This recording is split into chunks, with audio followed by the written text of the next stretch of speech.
Hello, hello, hello, hello, hello. Welcome back to another episode of the Agostinho Zinga Show with your host, Agostinho Zinga, and this is episode number 760. That is 760 of the Agostinho Zinga Show with your host, Agostinho Zinga, and I hope you're doing well wherever this podcast may find you. I hope you are doing swimmingly. I think I just blew out some of your flipping eardrums right now because I'm looking at my meter and it's hitting on the red bit. So I think I might have blew out some of your guys' eardrums. So I apologize for that. No, I am apologize for that. That sounds kind of F. I apologize for that. I apologize for that profusely. And I hope your ears are not bleeding. I really do hope your ears are not bleeding. How am I? All good, all things considered, all good. All things considered, I cannot complain, I cannot cry, I cannot be sad. I'm all flipping good in the hood.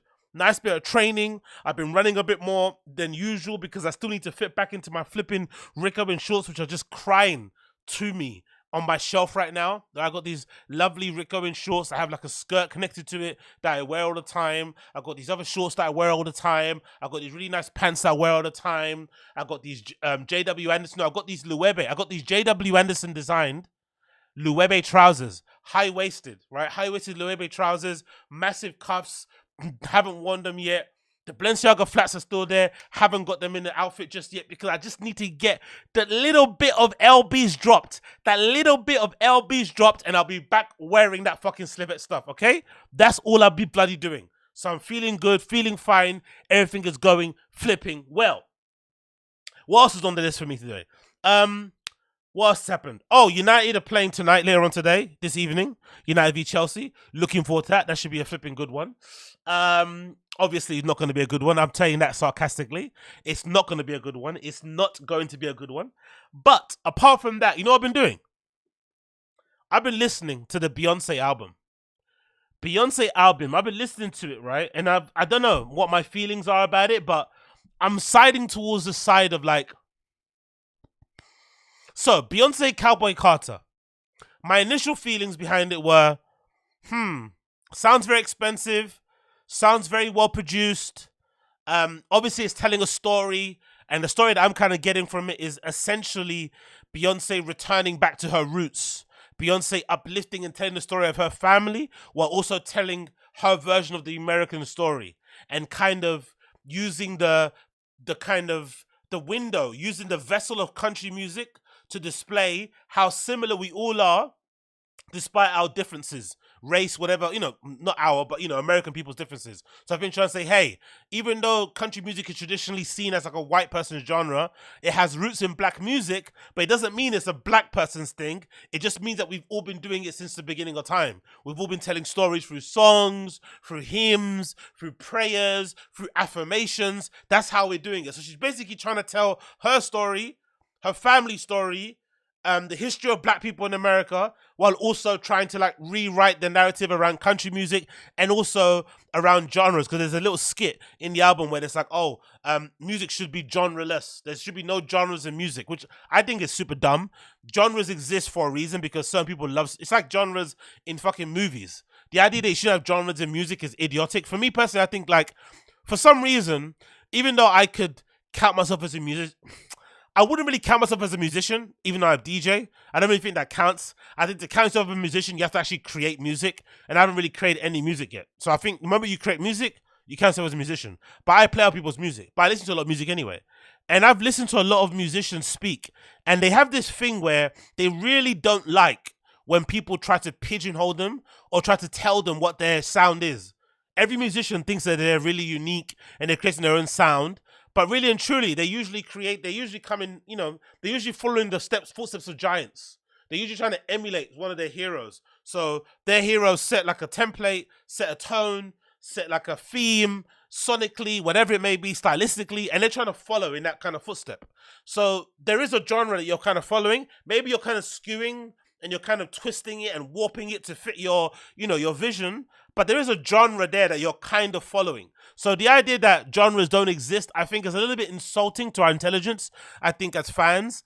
And also does a disservice to the genre that you're obviously following the footsteps of. because it doesn't help to push or elevate it because you're like, oh no, I'm not there, I'm on my own. I'm not hip hop, I'm here. I'm not R&B, I'm over there. So no. Help to elevate them sound by bringing your own version of it, so people can be like, oh shit, look at all these different versions of hip hop. It's like, do you remember when Odd Future came around? What I loved about Odd Future when they came around wasn't that, you know, obviously supremely talented, but the thing I loved about Odd Future is that they brought a different type of sound to what we were listening. Like at that time, it was all kind of, you know, I won't say formulaic, but it was pretty, you know, kind of easy to follow. But Odd Future came around, Tyler the Creator, L Sweatshirt, all these guys, and they were presenting hip hop in like a different prism, a different sort of lens. You're looking at, oh shit, hip hop could also be this. Hip hop could also have these influences, this stylistically. Videos could look like this. Cadences could be like this. Rhyming patterns could be like this. All those things are super important. And I just wish more of these artists would kind of like embrace that, but they don't want to. And I don't really know why. Regardless, going back to Beyonce Cowboy Carter, the reason why I really enjoyed it for me personally, was that I felt as if like it was almost, I won't say was it an awakening? Would you call it an awakening? Kind of an awakening. It almost kind of felt like a reminder of like that country, that soul in country music, because obviously you don't get it a lot with the white version of country is a little bit different to what you would, you know, whatever, right? But that soul, it kind of felt vintage, it kind of felt old school, and that was what I really loved about it. And to be fair to the album, it's very broad. It covers a huge spectrum of different sounds, from, I'd say, like poppy, disco-y stuff, R&B. It's all over the place. Honestly, it's all over the place. It's really interesting, weird album, because it's like, 27 tracks long, and I honestly didn't get bored once. It's definitely like a musical journey. It tells a good story. So I was very, very much entertained by it. So as much as I was on the fence about it, I really like it. There's another part of me that's like, is Beyonce like the Black Taylor Swift? That's the other thing that's nagging in the back of my head. Like, is Beyonce the Black Taylor Swift? Is she just like at a level of like, I won't say perfection, but maybe simplicity, norminess. I don't know. There's something.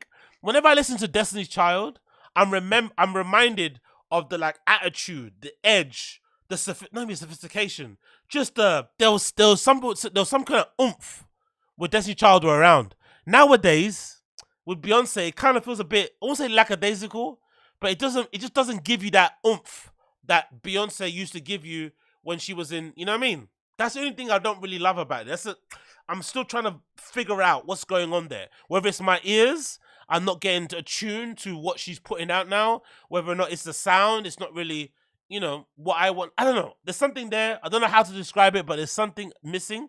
But apart from that, I loved it. My favorite song on the album is definitely River Dance, right? Bounce on the cheek, no hand, bounce on the dick, dan. Like, that song is absolutely banging. It's like, track 23 on the whole album. River Dance might be my favorite song. It's absolutely, what a slapper. Dance, dance, dance, dance, bounce on the shit, dance, bounce on the shit, dance. Like, that is running through the river with you. That song is absolutely banging. But yeah, big up Beyonce, I guess.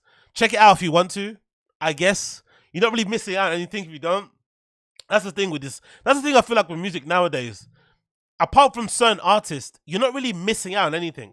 Like, you could take my review, listen to it if you want to, or not, but you're not really missing out on listening to it anymore.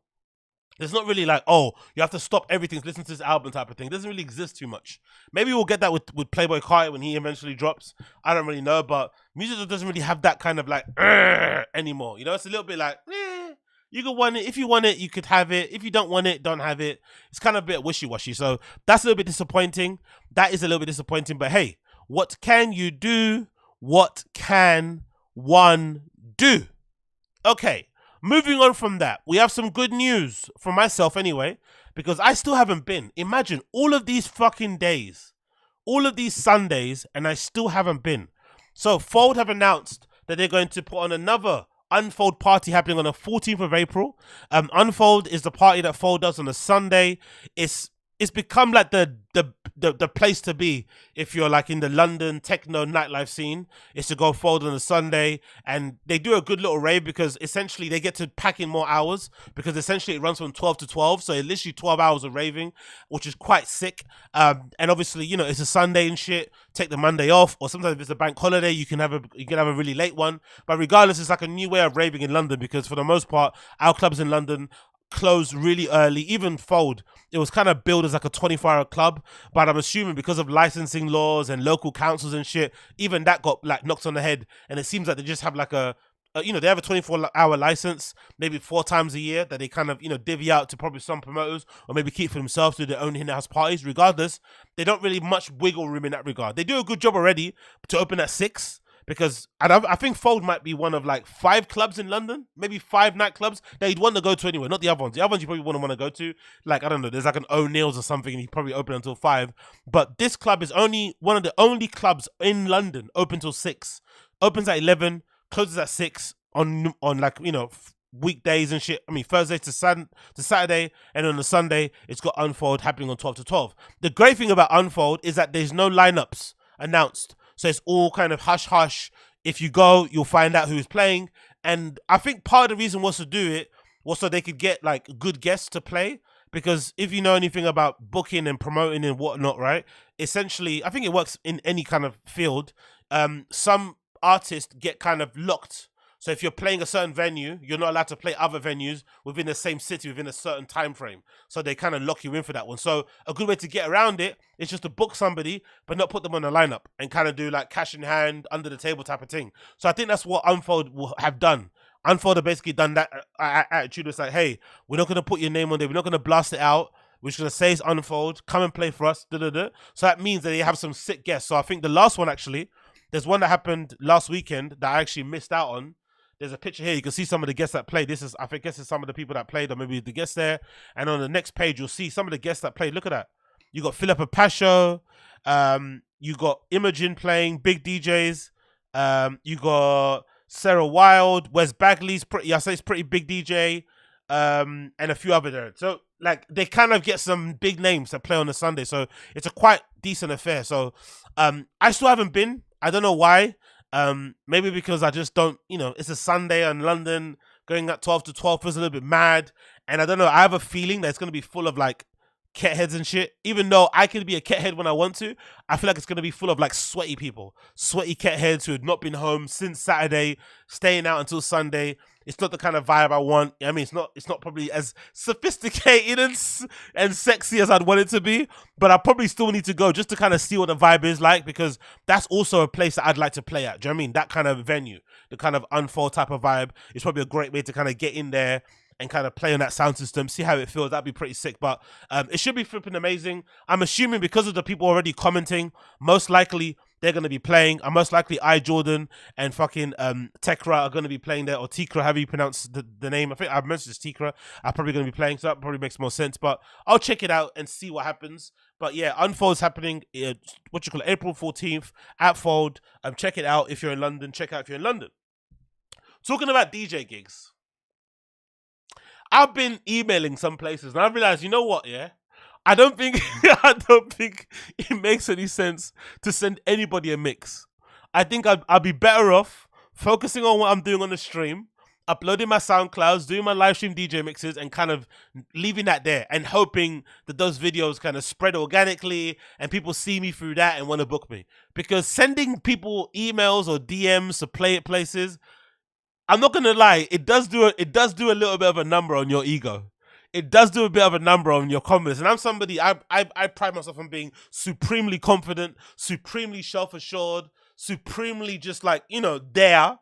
And even I can get knocked down when I see like red or seen and like, oh.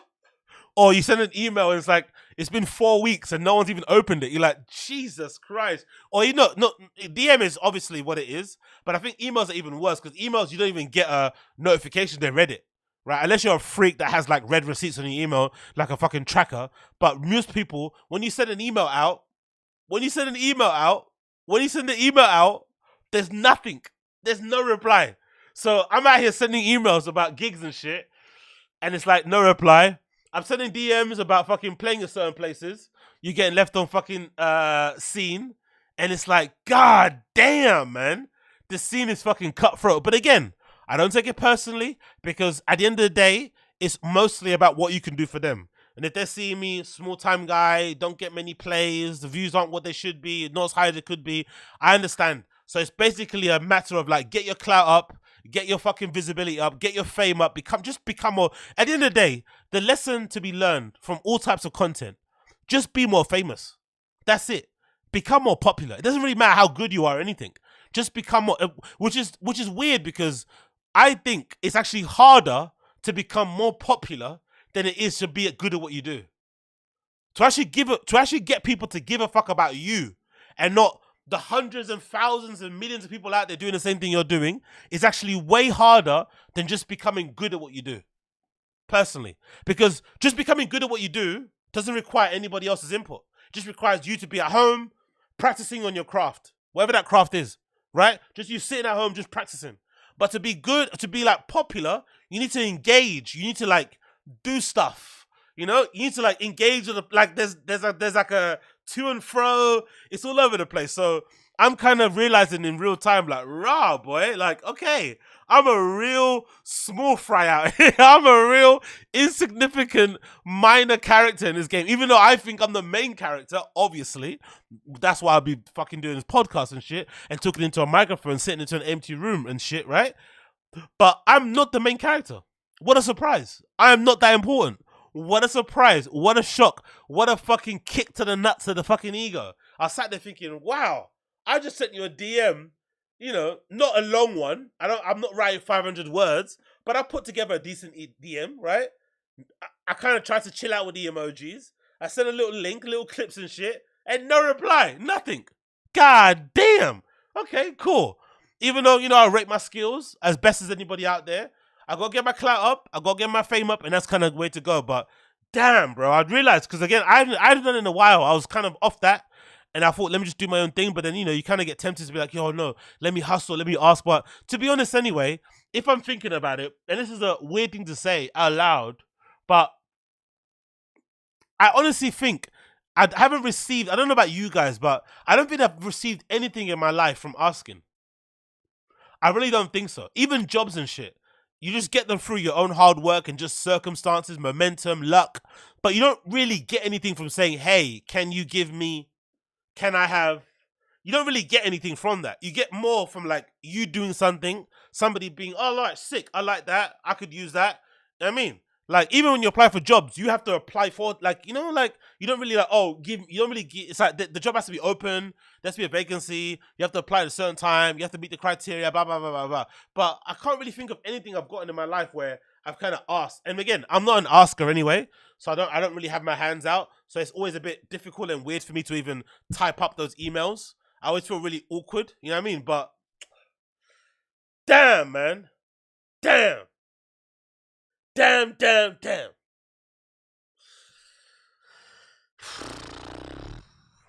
It's honestly, it's bruising. I'm not gonna lie, it's fucking bruising. It's actually bruising. It left us seeing like,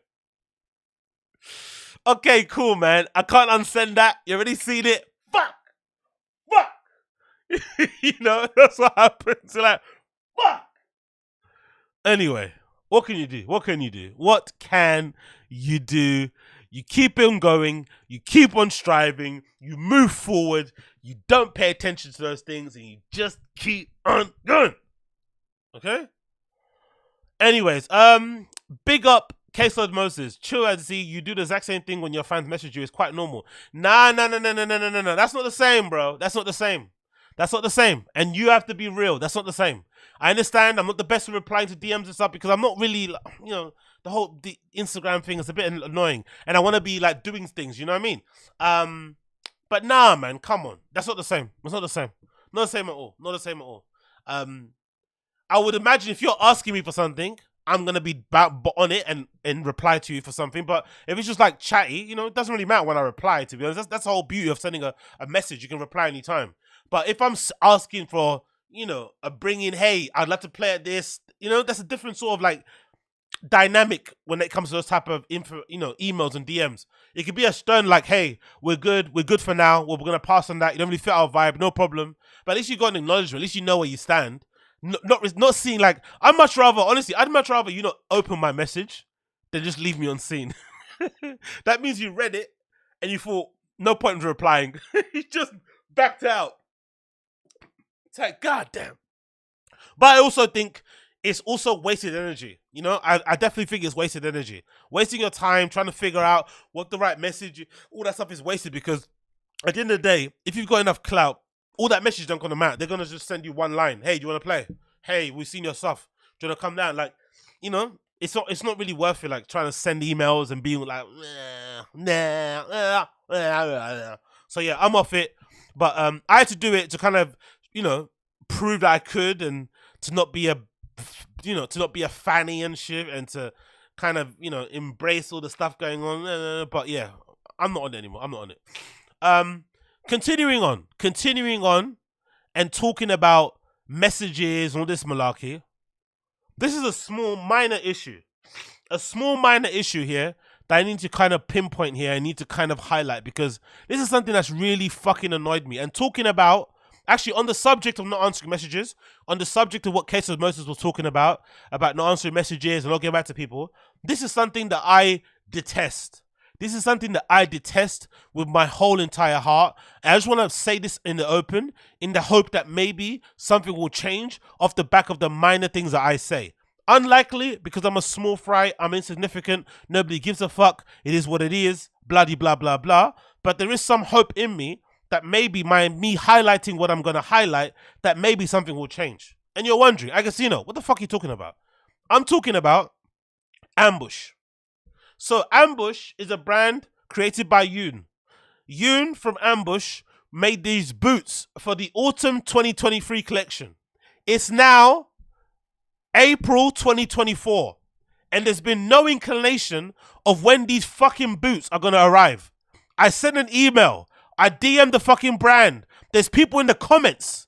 There's people in the comment section of this post asking, the shoes are crazy, the boots. No replies. Another person saying, are the boots currently available? I don't see them listed on the website. No reply. 10 weeks ago. No like, no reply, no nothing. And I fucking hate this about this brand and about Yoon from Ambush. It's as if I don't even know where this brand even exists. Is this brand even available to buy except for the website? Like, what is this? Is she just getting sponsored to make this brand? Like, why is there no communication with the fucking buyers or with the customers or with the potential customers or with the fans? Why is there no communication? Why don't we know when these fucking boots are going to come out? Why? Why is there no indication of when they're coming out? Why is there no replies? Why is there no fucking, likes on comments? Oh, they've been delayed. Manufacturing issues. Don't get me wrong. They're a bit gaudy. They're a bit crazy. Some of you guys won't like the boots. Essentially, they look like a reinterpretation of New Rock boots, which I have. I have a couple of New Rock boots. If you know what New Rock boots are about, you know Wagwan. New Rock's in. If you're not in it, I get it. Stand on that side. But these are quite a cool looking boot. I think they come in this high version. There's also like a quarter version that just comes just underneath your fucking calf. And there's absolutely no information on when these are going to drop. So most likely, I'm imagining that these have been scrapped, which is annoying because it's like one of those things that people do in fashion where they'll have a certain piece on the runway as like a little styling prop, but then it's never available to you to buy, which is fucking annoying. It's the ultimate honey dick, right? You got this amazing jacket, this amazing hoodie, this amazing bag, but it's just for the runway.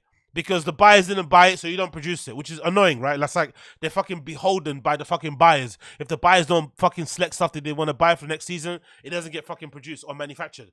Annoying. But communicate that with the fucking fans. Nothing. Zero. And I've gone through every single post that features these boots, and there's been no indication, no even insight, no fucking anything about when these boots are going to come out, if they're ever going to come out. It's so fucking frustrating. And I absolutely hate it because I don't think Ambush is a big enough brand to just ignore people. Ambush isn't Saint Laurent. Ambush isn't Balenciaga. Ambush isn't, Gucci.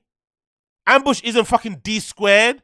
Ambush isn't Diesel online even. You don't get that many messages anyway. Look how many comments they've got on this post. 2. You can't reply to 2 messages. You can't reply. You posted this 11 weeks ago. This person posted 10 weeks ago. So a week after, you can't fucking reply and say, hey, or just like it and acknowledge a fucking comment. You can't do that. Why can't you reply to the comments? Why are you too good to reply to the comments from the fans or from potential customers? It's an absolute liberty, absolute piss take.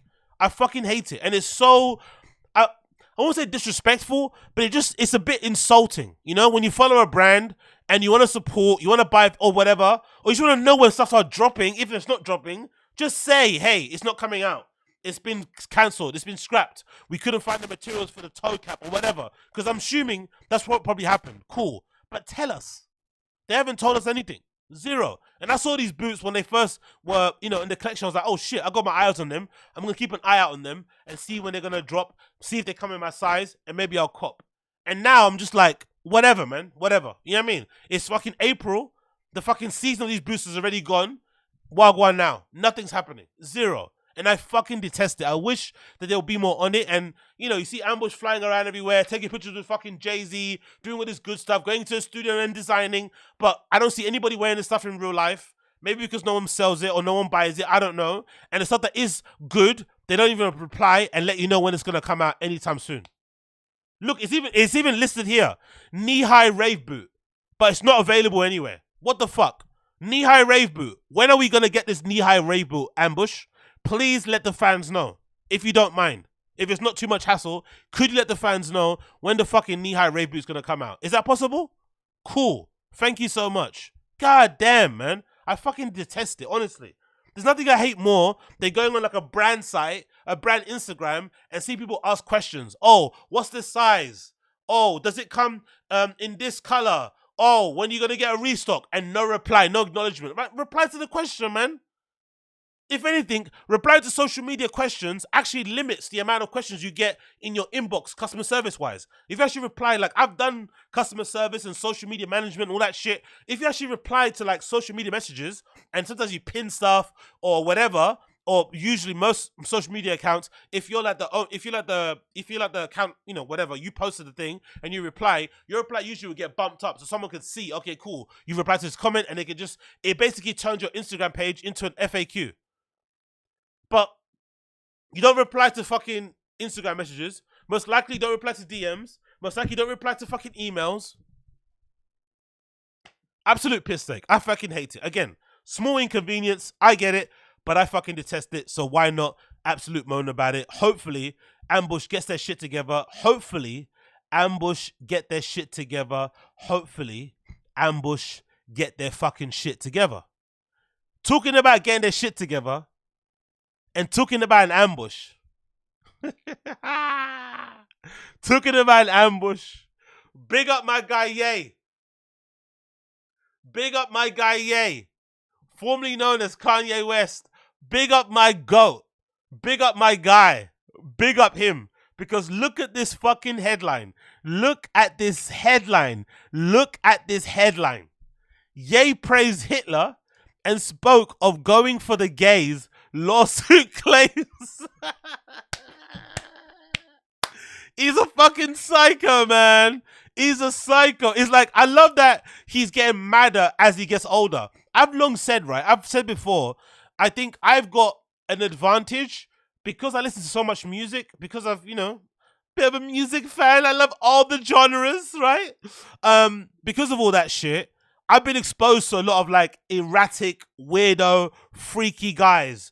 Lead singers, guitar players, drummers, whatever, hangers-on, clouty people, industry people. In all genres, there's a version of them. But I think in hip-hop, there's not really space for like the oddities. It doesn't really exist, especially personality-wise, opinions on the world. People kind of freak out on it.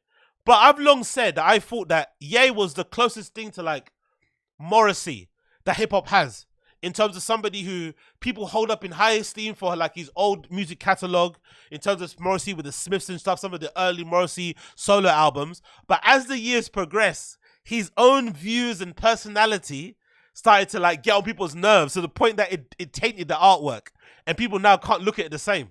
And it's the same thing with Kanye or with Ye, and that he's created such an amazing body of work, like stage shows out of this world, fashion, setting trends, footwear, it's done what it's done. but because of his personality, his opinions, he's become so hard to like get behind and rally behind because he says so many, detestable things. He comes across like such a cunt.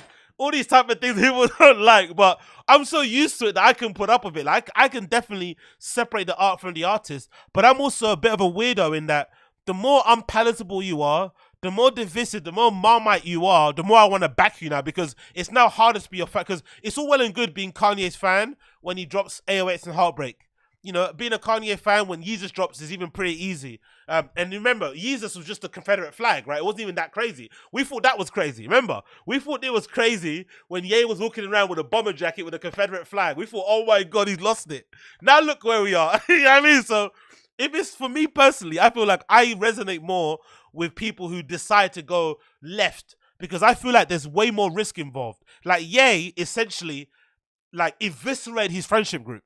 Eviscerated. Like he took a flamethrower to his whole entire friendship group. I feel like from the moment Virgil got the Louis Vuitton job, Ye suddenly like turned into like I don't give a fuck about anybody type of thing. He eviscerated his whole friendship group. He doesn't hang around with none of those guys anymore. Don C, Matthew Williams, Heron Preston, all these guys aren't around anymore. It's just him and his wife and like a whole other Yeezy team. But that whole team he was with before, that whole like old Donda team doesn't even exist. So he clearly purposely like started saying all these things that weren't really the right thing to say, political leans that people didn't agree with, and now he's kind of in his own island.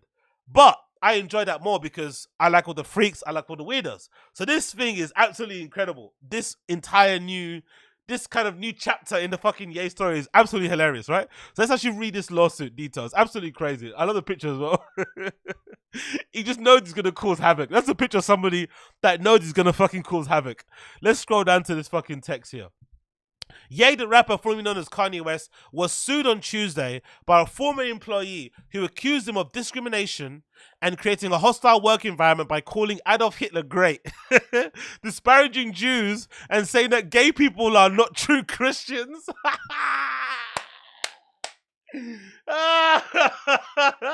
The funny thing is, he probably has at least one German person working for him. He probably has at least one Jewish person working for him. And he probably has at least one gay person working for him. And he still says those things. That's the thing that makes it hilarious about Ye. The lawsuit was filed in Los Angeles Superior Court by Trevor Phillips, who says that he was hired in November 2022, around the time a series of anti-Semitic remarks publicly made by Ye lost the artist his major record label deal and put his business in jeopardy. Phillips was initially hired to oversee projects related to growing cotton and other plants in an effort to make Ye's fashion brand self-sustainable. Growing cotton. So was Ye gonna take over fucking Denim Tears shit? That's what I'm surprised actually Tremaine hasn't done that. Like try and grow his own cotton fields or something, right? And bring the whole thing full circle. Cotton Reef, yeah. Full circle thing. Maybe. I don't know. Let's continue. Circular production. Circular manufacturing. Who knows? Continue. Phillips was initially hired to oversee the project relating to growing cotton, Ye's fashion brand, to make it self-sustainable. The lawsuit said, and then went on to work at Donda Academy, Ye's private school in Southern California. Phillips' lawsuit claims that Ye made anti-Semitic comments in the front of staff members at Donda Academy, including the Jews are out to get me, and the Jews are stealing all my money. After Adidas ended his decade-long partnership with Yeomi's public remarks and lawsuit claim, the rapper told Phillips the Jews are working with Adidas to freeze up my God and to try and make me broke. That's the thing I love about Ye. The thing I love about Ye is that he's such a narcissist, he's such an egomaniac, that he has no concept of the stuff that he says to annoy people. All he sees is what you do to him. And again, I'm a fan of Ye. I love Ye. Everything about him. I stand with the guy. Full.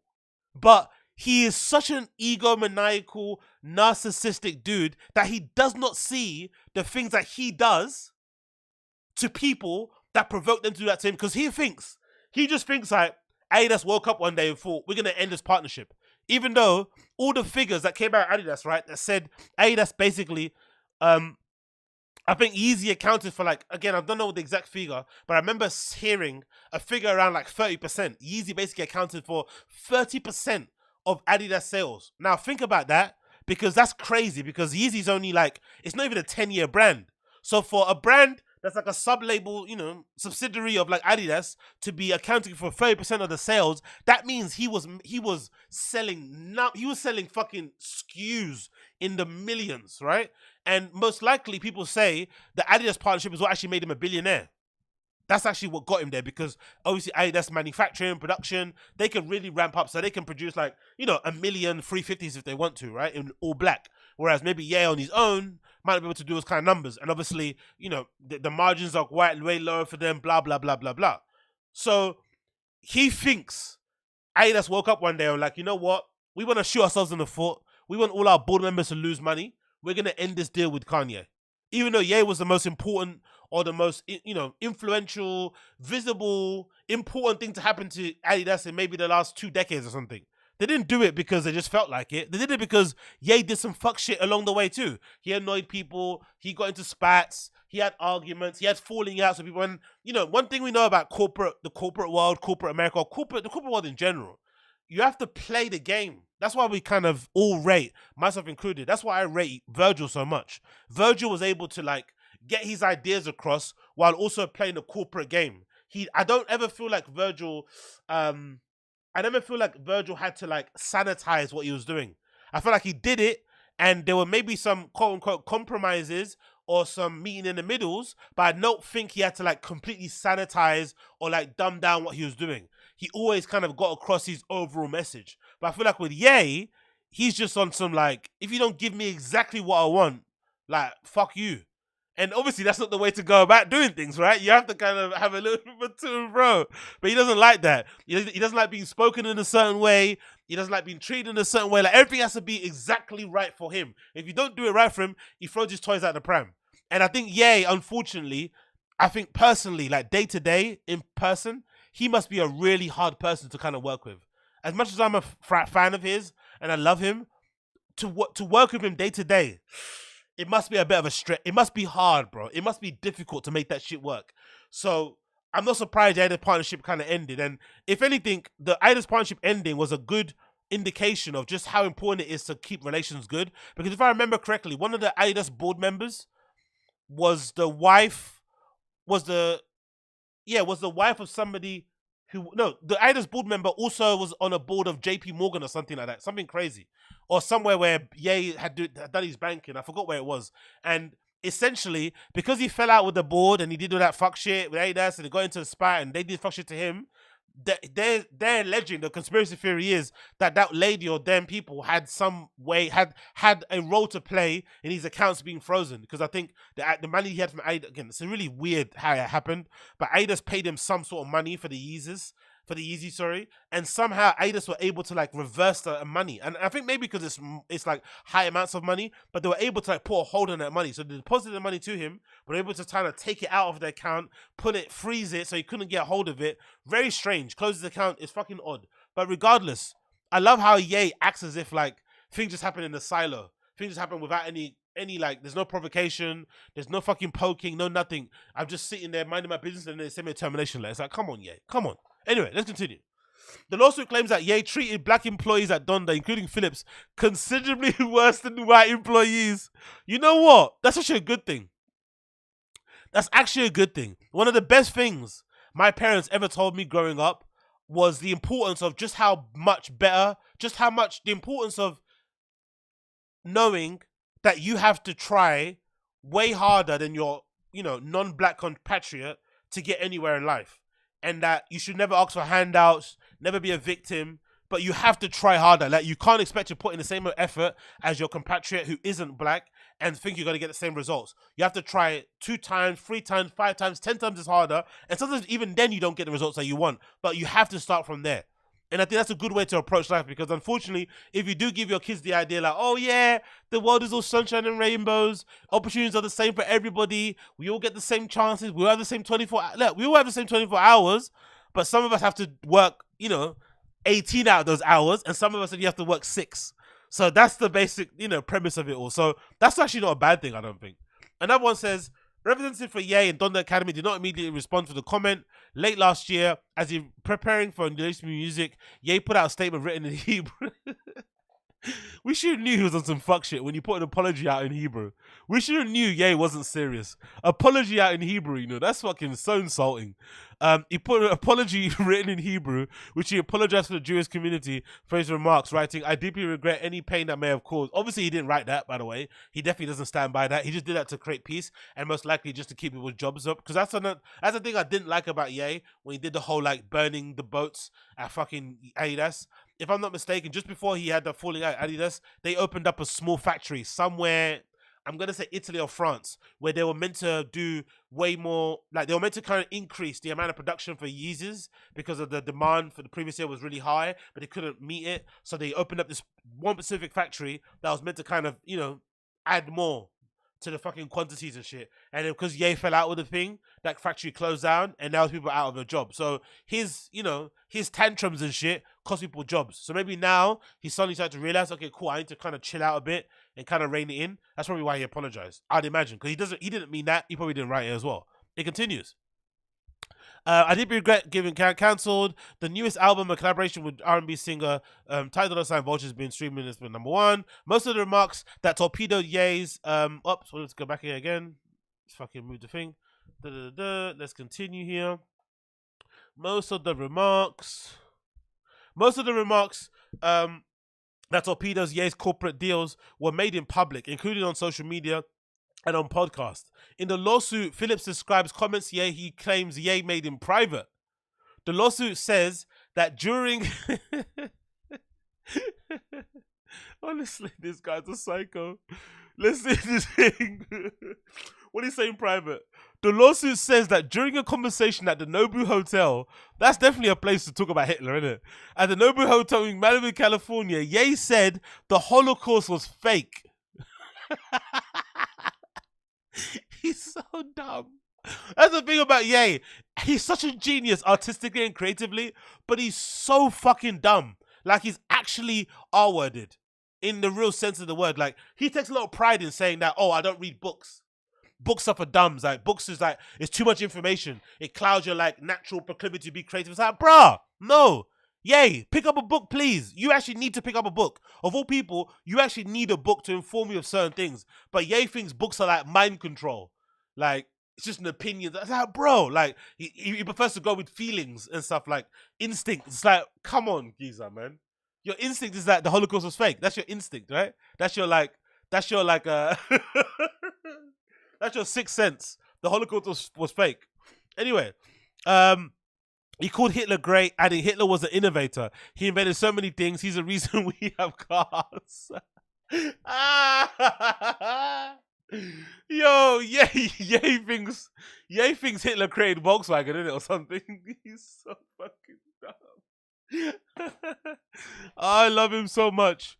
In the same meeting, the lawsuit accuses Ye of making homophobic and anti-Semitic remarks, saying, "Yeah, I'm going for the gays. First the Jews, then the gays." Oh, that's going to be a good one. That's going to be a good one. Because the Jews already cancelled him anyway. Right? The Jews did a good job in terms of, like, literally nearly wiping away his billionaire status, which he kind of was very proud of. Now you don't really hear Ye talk about his money anymore because he's not, you know, I think money was just like it's like a game to him. And because he got that billion, I think the billion was also like the worst thing to happen to Ye if you're like a Ye hater.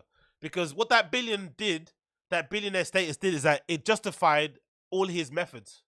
Because it proved to him that no matter how much of an arsehole he is, no matter how combative he is, no matter how obtuse he is, no matter how much of a narcissist he is, he still was able to garner that amount of money because, by and large, people still love him, despite his, you know, personality defects and flaws and shit. So that billionaire status actually was the worst thing to ever happen to Ye because it really emboldened him to feel like, yeah, no one can fucking touch me.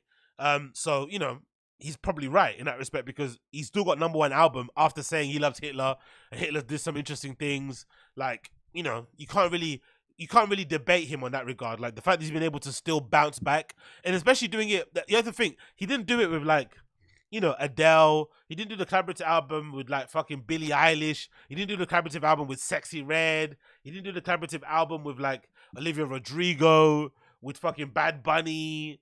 You know, he didn't do all these, like, hot, big people in the market now. He did the collaborative album with Ty Dolla $ign, somebody who people kind of, like, you know, He's obviously great and somebody I rate a lot in the R&B space, but I think outside of that, people don't really probably look for that much.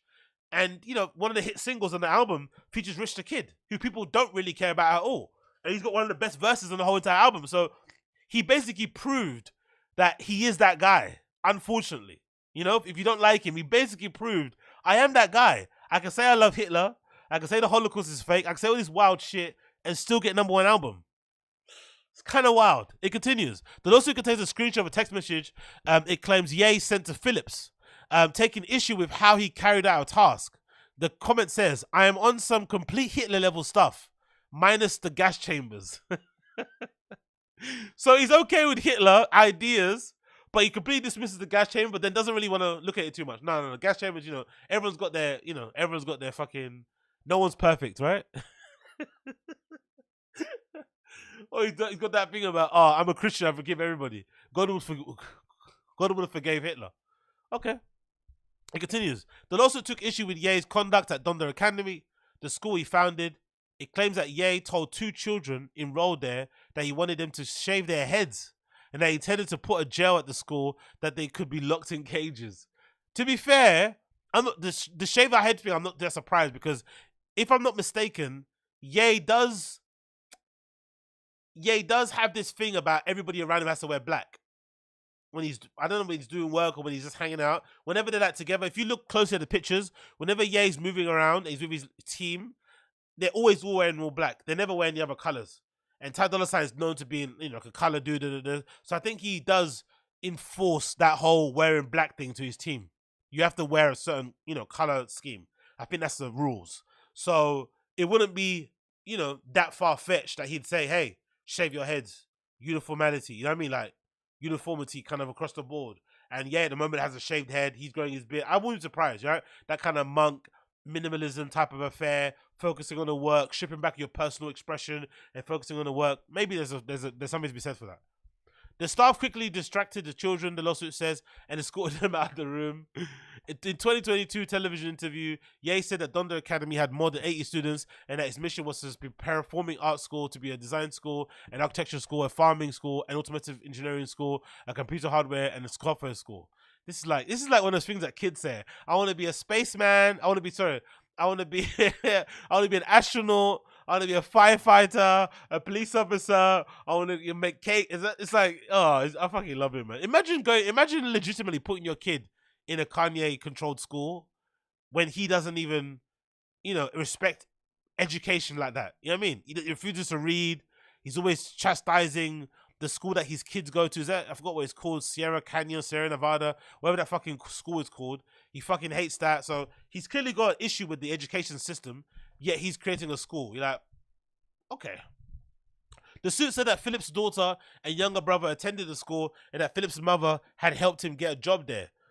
Your mum helped you get a job then, you're making a lawsuit. Bro, have some shame. Your mum helped you get a job to work with Ye, and now here you are crying that Ye's being Ye. Fuck off. The current status of Donda Academy has been named in the other lawsuits brought by former employees is unclear. So Ye's out here calling people allegedly fat as well. I saw a quote somewhere there. He was calling people fat. Where is it? I think it might be here actually. Verbal abuse, calling Hitler, LGBTQ are next. Yeah, that's the one. Telling members of staff they could be fired for being fat. That I'm okay with.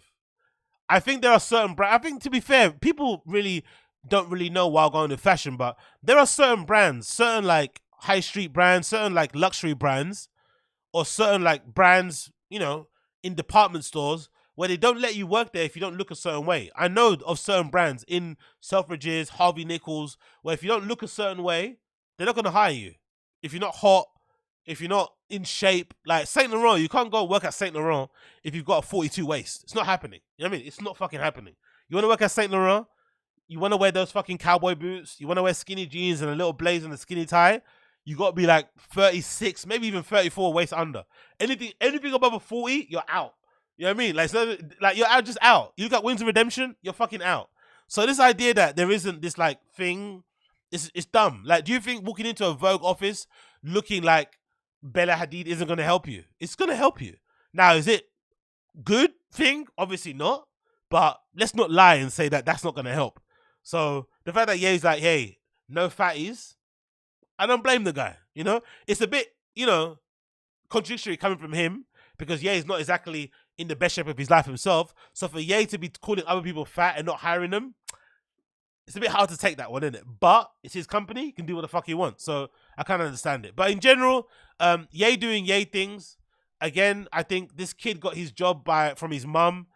If you know Ye and you're 20, I think the kid's at 22 allegedly or somewhere around that kind of lines. You should know what that guy's about. You should know what you're getting yourself into. Crying and complaining about it is a bit lame, to be completely honest. And if anything, it's not going to really change anything either. This behavior he's had it for fucking years. He's been rewarded for it in the most greatest way possible by becoming a fucking billionaire. There's no way he's changing anytime soon. It's not fucking happening. So all this whole hullabaloo, it's over nothing. It's all gonna fucking die away, and everyone's gonna fucking move on. But big up Ye, absolute freak, absolute fucking freak. But I absolutely love him. I absolutely love everything about that man. Moving on. Let's talk about the London Night Czar. I fucking hate, I despise, with all my heart, the London Night Czar Amy Lame, whatever her fucking name is, Amy Lame. I fucking hate her. So if you don't recall, a few years ago, when what's his name, the mayor of London, Imran Khan, whatever his fucking name is, Sadiq Khan, not Imran Khan, so became mayor in 2016. He appointed this role called the Night Czar, and I think there's a few cities around the world that have him. I think Amsterdam has one. I think New York has one. And the idea behind the Night Czar is that you advocate for like the nightlife industry. And of course, if you live in like Amsterdam, you live in New York, you live in London, all these big, bustling metropolitan cities, the nightlife economy contributes a lot to the whole, GDP, to the whole money made by that fucking city. And I think in London is somewhere in the billions, the nightlife industry. Even though we don't have clubs open till late, the fact that, nightlife probably includes restaurants, nightlife includes probably theaters, nightlife probably includes bars and cocktail bars and pubs and shit. It all kind of, is smushed in there. And obviously, like, concert halls and shit. London's become like a prime destination for that. Even though we're not the best nightlife city in the world, I don't think so, because most of the events you want to go to, or most good events, end before like 12. And if you stay out after 3, there's not a lot of transport to get back home. It's a bit shit. Regardless, she put her in charge. And the annoying thing about it is that when the Night Czar for London was put in place, I first didn't understand it because, if I'm not mistaken, this lady is like Canadian or like American or something. She's like, that's her accent anyway. I'm sure she's a British citizen, but she's not even like from here in that respect. Not to be that kind of guy, because I'm not really from here either, but you kind of get me. I didn't really get the fact that she even got the job. She's not really involved in the nightlife industry. She says she used to like do like club nights in like some shit pub somewhere, playing fucking synth pop. Like, no one gives a fuck. No one knows her, right? She's not really like in the club scene. No one actually like, oh, which is odd because I think the Amsterdam Night Czars or the ones in Paris or I think New York were all people that were involved with the nightlife scene. People that run clubs, people that had run fucking big parties, people that were part of fucking agencies, like people that actually plugged in to the fucking industry were involved. Whereas this woman is just like some wannabe politician, activist, person, like nonsense. So I didn't understand in that regard. Then she gets a job and she's ineffective. The whole time she's been in a job, she's been making a crazy, crazy high salary, right? Absolutely doing nothing for the city apart from allegedly making it a 24-hour city, which she can't really take much credit for. The saving of fabric, which I honestly don't think she can take much credit for. But outside of that, absolutely nothing has been done, yet she's claiming 100,000 plus salary, and she only works like 3 days a week or something like that. Fucking insane. So she get a lot of criticism, a lot of pushback online because of her ineffective ability to kind of do her job, and the fact that she's a waste of space. And I personally want to know, when is Amy Lame gonna lose her job? Because she's had a job since 2016. Is her job tied to Sadiq Khan's mayorship? And also, how long does a mayor stay in fucking charge in London? Don't we have elections? Don't they have to like end? Is it like a president or prime minister thing where after 2 terms you have to kind of get out? Why is he still here? 2016 and that nigga's still fucking here. Knife crime is still fucking high. Robbery, all this shit is still high. London's fucking in mess. Homeless people everywhere. Shit all over the floor. Dogs fucking running riot. Like, why the fuck? Why the fuck is Sadiq Khan still here? And why is Amy Lame still here? Why are these two bozos still here in this job? It doesn't make any fucking sense. It's super annoying. So, she tried to defend herself online or via a fucking video that she did interview with BBC where she tried to fight her corner about what she's done. and she's just waffling, absolutely waffling. So let's actually play the clip here, because I think the clip kind of speaks to why I was so annoyed when I fucking saw this fucking news, right? So this is Amy Lame on BBC Politics talking about all the great work she's done. Now look at her. Look at the difference between Amy Lame. You see the picture that I showed you, right? On Mixmag. Look at the difference between what she looks like there and look at her now. Because you can tell the stress is getting to her. You can tell this woman's stressed out. She's like fighting for her life because no one likes her. She's fucking stealing a living. She doesn't earn her salary at all. Terrible at her job. Very little to show for what she's done. Her KPI, if she had KPIs, she wouldn't meet any of them. Fucking useless girl. So look at what she looks like now. Look at what she looks like. She looks fucking haggard. It's absolutely wild. Why don't you start by telling us a little bit more about your role, how it works, and the impact that you've managed to have? Well, so I was appointed in Look, she's getting bold. Look at her. She looks haggard. Like, she looks way older. Don't get me wrong, I know. But look, she's developing a bald spot and everything. Like, the job is really, really doing a number on this lady. Like, she's aged like a fucking avocado. Absolutely wild. Listen to her. Listen to this waffle. Listen to this waffle. 2016 by Sadiq Khan, Mayor of London, to help London thrive as a 24-hour city. And that means that I'm able to work with all 33 local authorities. We can't forget the City of London. They're super important to us, to help plan better for our nighttime. And so we're seeing results now.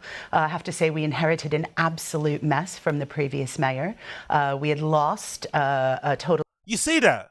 We're having to do a lot of good jobs and good work, and we fucking inherited a mess. No, bitch. Tell us what you did. What did you do?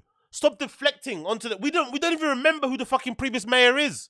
We don't even know who that person was. Talk about the stuff that you did. What have you achieved for London? Tell us what you've done. Fucking hell, bro. Politicians or these people, they're fucking useless. And again, this isn't even like a big politician job. This is just like advocating for nightlife. Do you know what I mean? Being the advocate for fucking clubs and shit and representing them when you go to whatever meetings that you fucking go to. You know, talking for their best interest. Representing them. Be able to put a kind of political nicey spin on stuff. Like, is it really that difficult to do? Come on, bro. Fuck. Total of 35% of our grassroots live music venues, 50% of our nightclubs, and a whopping 62% of our LGBTQ plus venues under the previous mayor. So we've had to pick up that mess, and the mayor and I have been focused on stemming those closures and helping venues to not just survive but thrive. See those kind of taglines? Not just survive but thrive. What does that fucking mean? Demonstrate. Fucking demonstrable. Gah! She's fucking shit. And how are you doing that? How are you helping? Yeah, exactly. How are you doing that? So one way is through better planning. So just this week, for example, Camden Council passed their nighttime strategy at full council, which was... That condescending, that teacher thing, like, are you okay? Need something to drink? Oh, wow. I'm sorry to hear that. Like, fuck off with the fucking over-expressions, man. Just talk.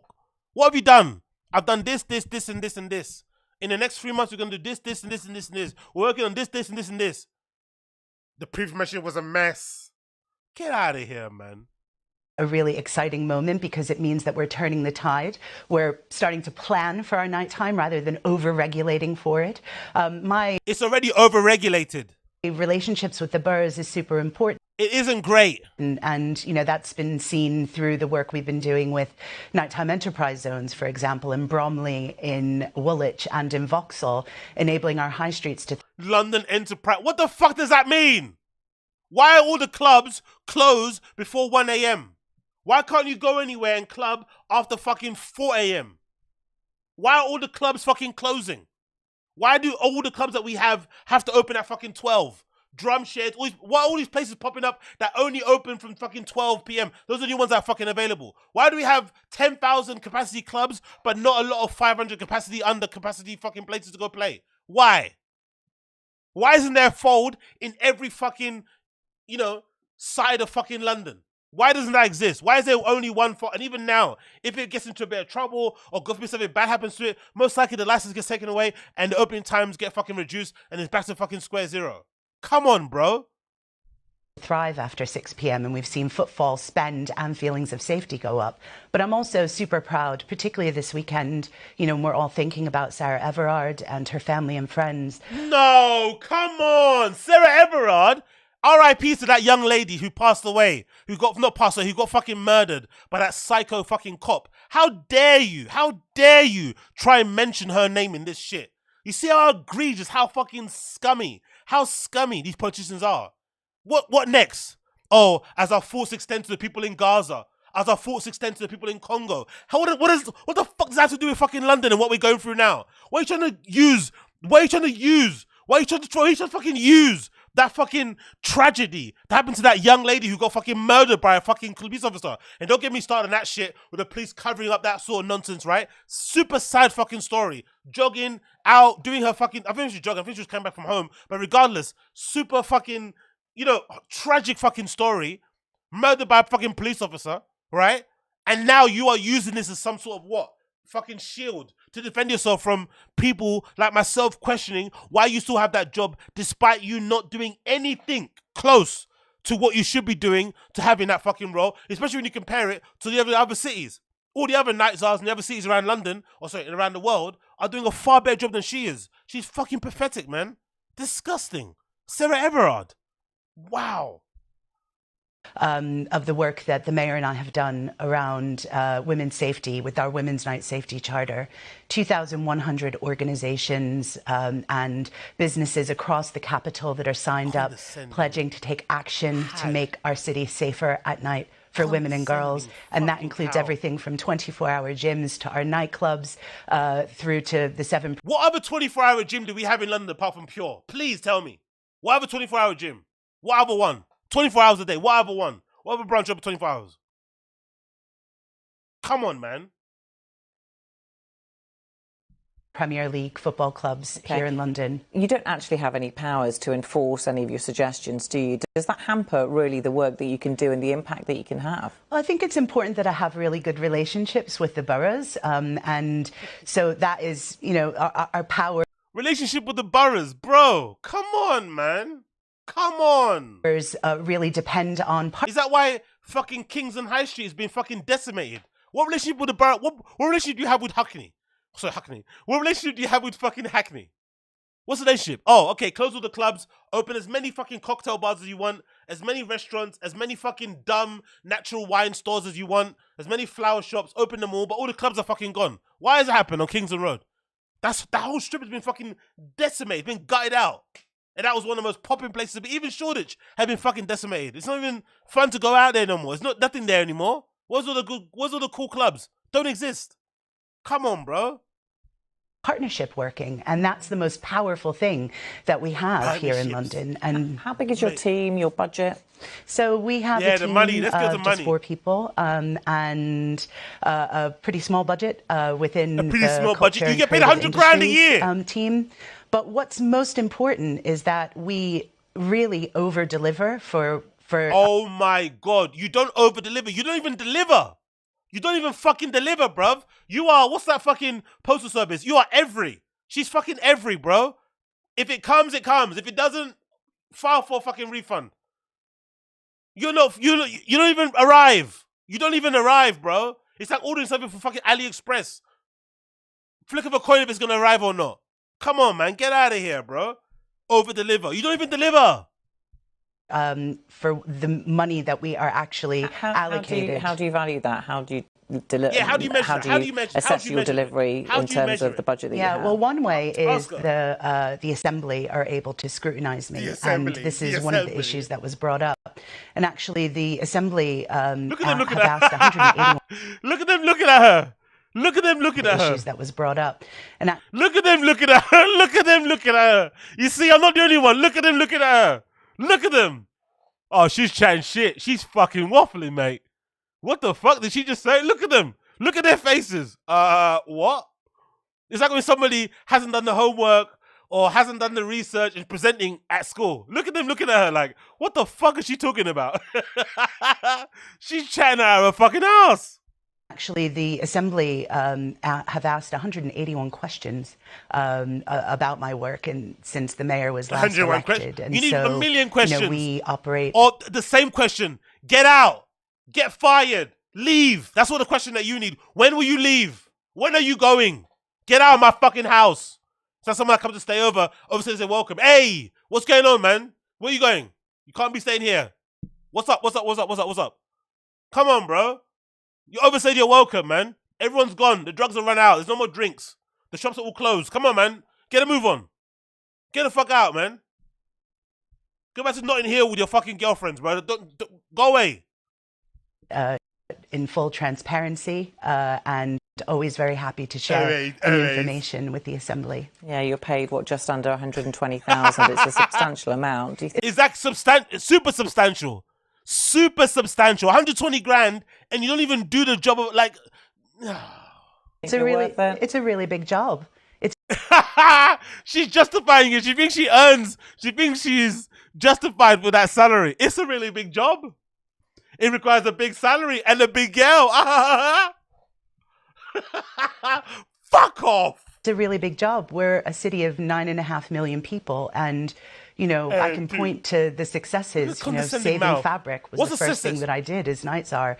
What did you do at Fabric? What did you do at Fabric? Keep a club open that's one of the worst in London, where people die like every other fucking month on the dance floor through fucking ket overdoses.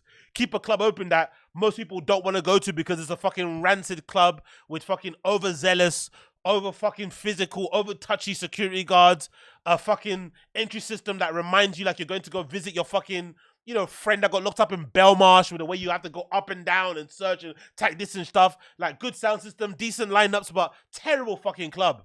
Oh, you kept Fabric open. Woohee. Oh, we're so fucking happy that Fabric is still around. Establishment London. Fuck off, bro. Fuck off.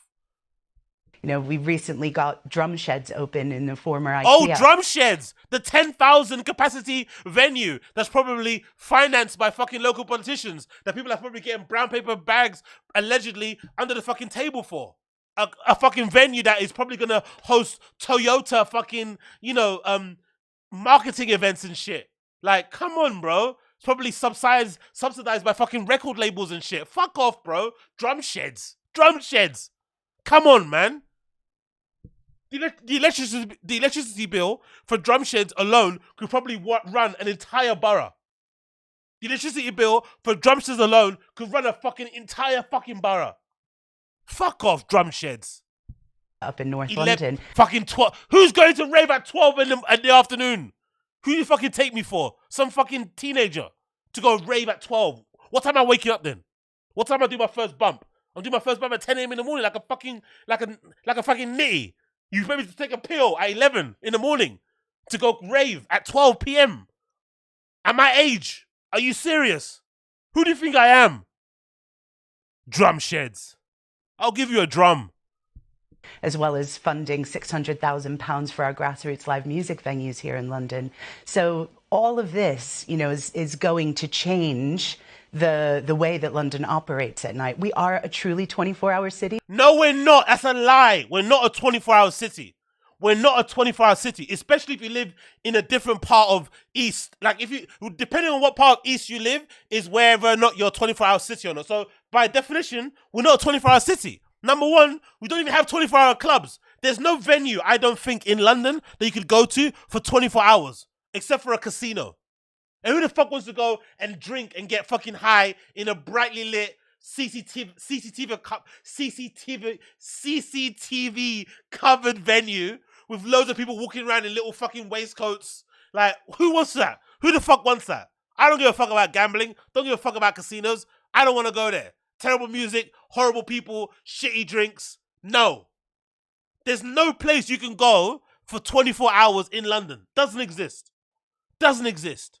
Apart from if you want to go to Pure Gym and just sit on a weight machine and play your fucking music through your headphones. That's probably it. Maybe people do that. Maybe people are in Pure, getting it on, putting their music in a fucking sound system, raving and getting fucking fucked up. I don't know.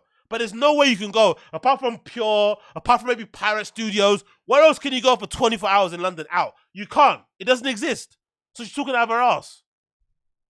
We've got 1.3 million people who work in London at night and are doing really important jobs, like working for the NHS, like driving our buses, stacking. Ah, fuck off anyway. Fuck Amy Lame, honestly. Fuck Amy Lame. The quicker she gets out of that job, the better.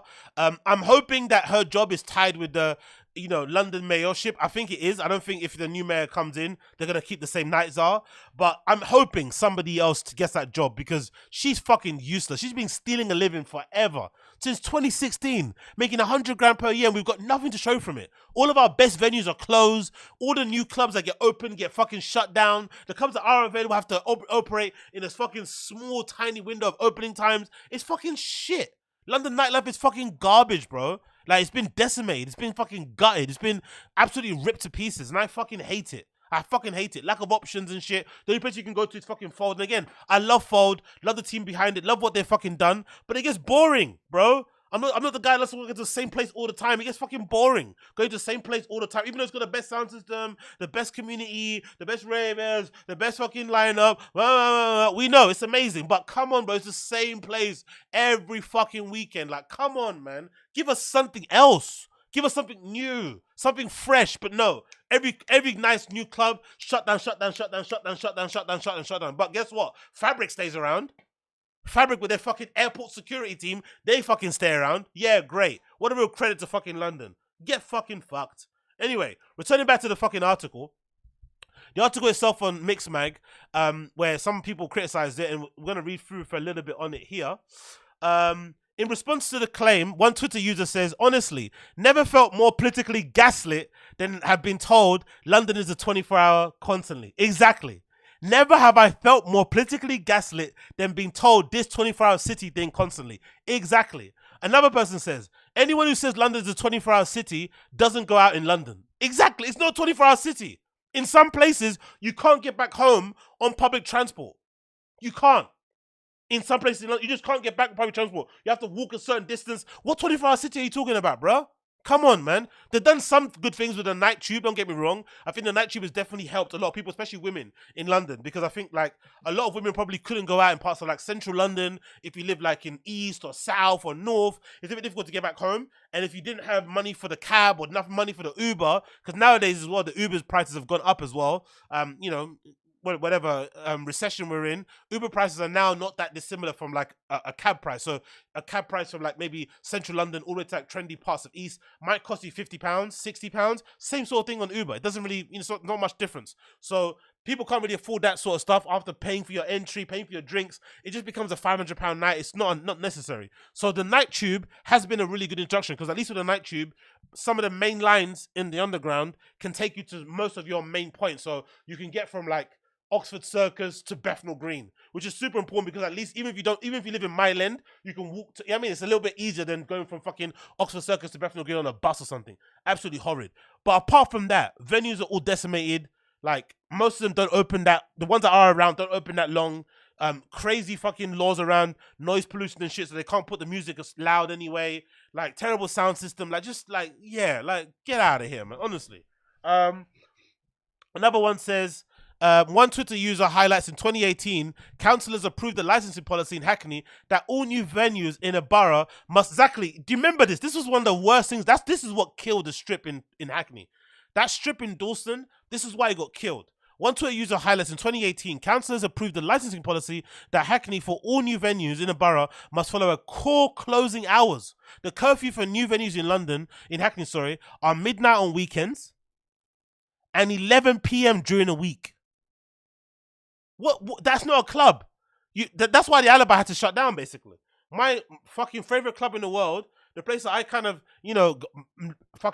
learned how to be a promoter, basically learned how to DJ, had been completely decimated because they kept pulling back the fucking opening hours. I think when I first used to go there, it was open until 4. Then it went to like 3, then it was 2, then it was 2:30, then it was 2:30 only a certain weekends, and then it became 1, and then it was fucking done. Because those places, especially in Dalston, they only were popping around 11. Because usually, from what I remember how I used to go out, not sure if it's different now, people would usually start pre-drinking from Liverpool Street. And if you don't know anything about London, Liverpool Street and Dalston, it's all like one big road, one really long road, maybe like 3 miles long. But you start off at Liverpool Street because that's like the the city-ish type area where all the fucking cocktail bars are, and then you kind of work your way up until you get to the clubs, which is a bit further down. But now there's no need to go further down anymore because they're all fucking closed. So, God. Continues. The curfews for the new venue. However, these times have extended if licenses can show the venue can cause no disruption to the area. Responding to the comments in the statement to Mix Mag, Lamy referenced the challenges faced by the nightlife industry as a result of the pandemic and the rising rent and business. Bro, you weren't doing a good job before the pandemic comes. Now the pandemic comes, use the pandemic as an excuse. Then it's fucking Sarah Everett. Then it's fucking Gaza. Like, what next? BLM. Fuck you, man. Take some personal accountability. Fuck. Lamy referenced challenges faced by the nightlife industry as a result of the pandemic, rising rents, business rates, staffing shortages, and the government's cost of living and cost of doing business crisis. The mayor and I have continued to work closely on businesses, venues and barriers. London support them through these challenging, and last year's London's hospitality industry sales outpaced the rest of the UK. Oh, guess why? Because there's more of them here. Fucking statistics. Guess why they outpace it? Because there's fucking more. Concentration of them. You donut. We know the challenges remain and we'll continue to do as well as we can to protect and support venues across the capital. Help new ones to open and work with the councils to make licensing easier to navigate. Support them and support the nighttime strategies to plan better for all aspects of life at night. All aspects of life at night. Fuck you, bro. We also continue to stand up for the 1.2 million Londoners who work evenings and nights to ensure a better... Bro, we don't care. Don't try and think like you're being some sort of like altruistic, oh my God person. No, focus on the nightlife. Don't be like, oh, now we're looking for like, we're going to help out nurses and shit. Fuck you, bro. And to ensure better pay and conditions as we keep the city working throughout the night. The Night Lifestyle wrote op-ed on Independent in which she details she's making a difference in the nightlife industry. The 24-hour city claim continues in her statement as she says London is the best. It's not a 24-hour city though. This is a lie. It's not a 24-hour city. It's a fucking lie. If they mean 24-hour city in that the transport stays open 24 hours, kinda, cool. But that doesn't mean it's a 24-hour city. You can't even, there's not a lot, like, Central London closes after like 1 a.m. What can you go into at Central London? An off license? You can't even go to Wetherspoon after 1. I don't think so. There's not many places open, even in Central London after 1. So what are you talking about, bro? Lamy referenced her instrumental role in securing the future opening of Surrey Quays. Fuck. You're talking about, honestly, these 5,000 plus capacity venue places. We don't care, bro. We don't care.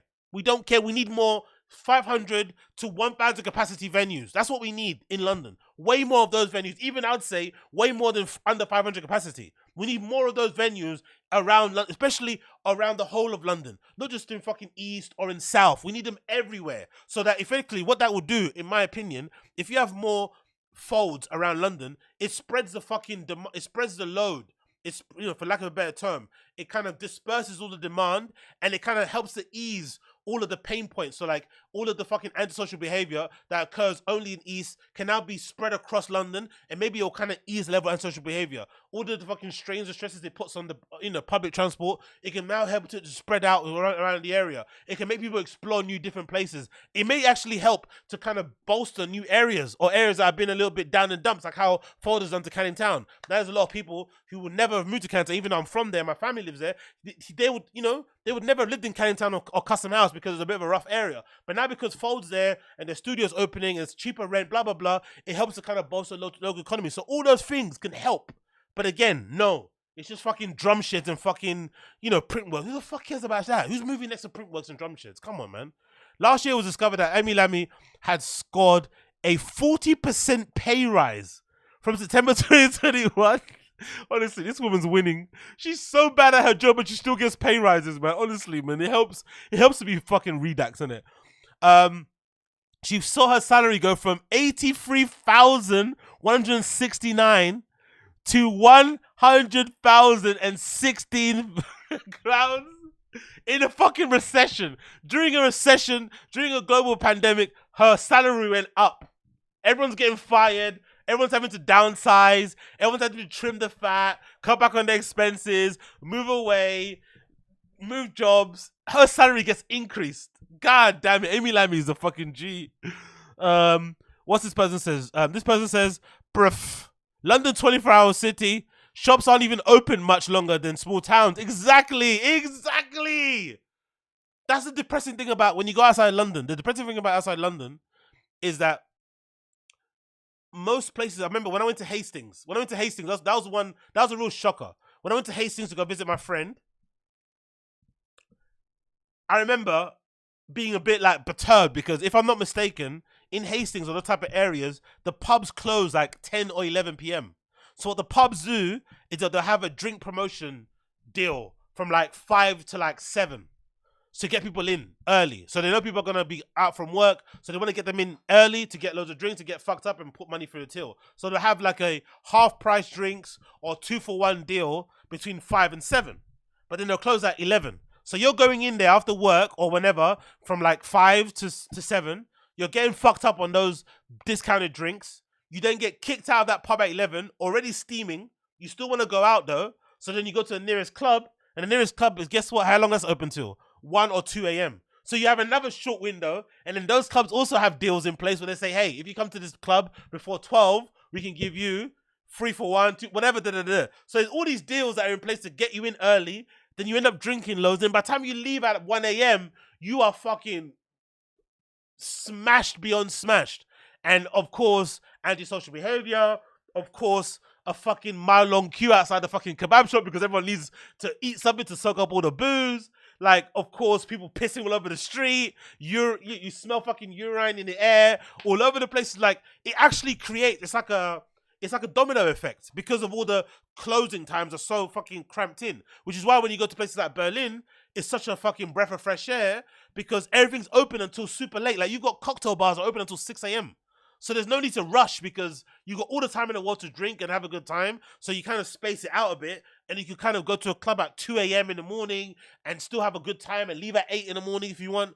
That still exists. So it helps to kind of, it helps to sort of like mediate or kind of level out your fucking raving. So it's not all fucking like Project X, steamy go. Obviously, the sad thing about it is that on the flip side, people do get lost in the sauce and they get a little bit crazy over there in Berlin. But I think that ability to kind of keep things a bit open, like time-wise, allows people to kind of pace themselves a little bit better. And I think in England, we need that. We need that because as a country where, I can contest or admit for myself, when it comes to boozing and stuff, once you get one in, you're suddenly fucking just knocking them back. And you're not even enjoying the drinks. You're just knocking them back to get fucked up. That's the English way. So we actually do need a little bit of a flexible, open-ended opening time to kind of get us back to drinking normally, like the Europeans do. Our continental neighbors don't drink like us.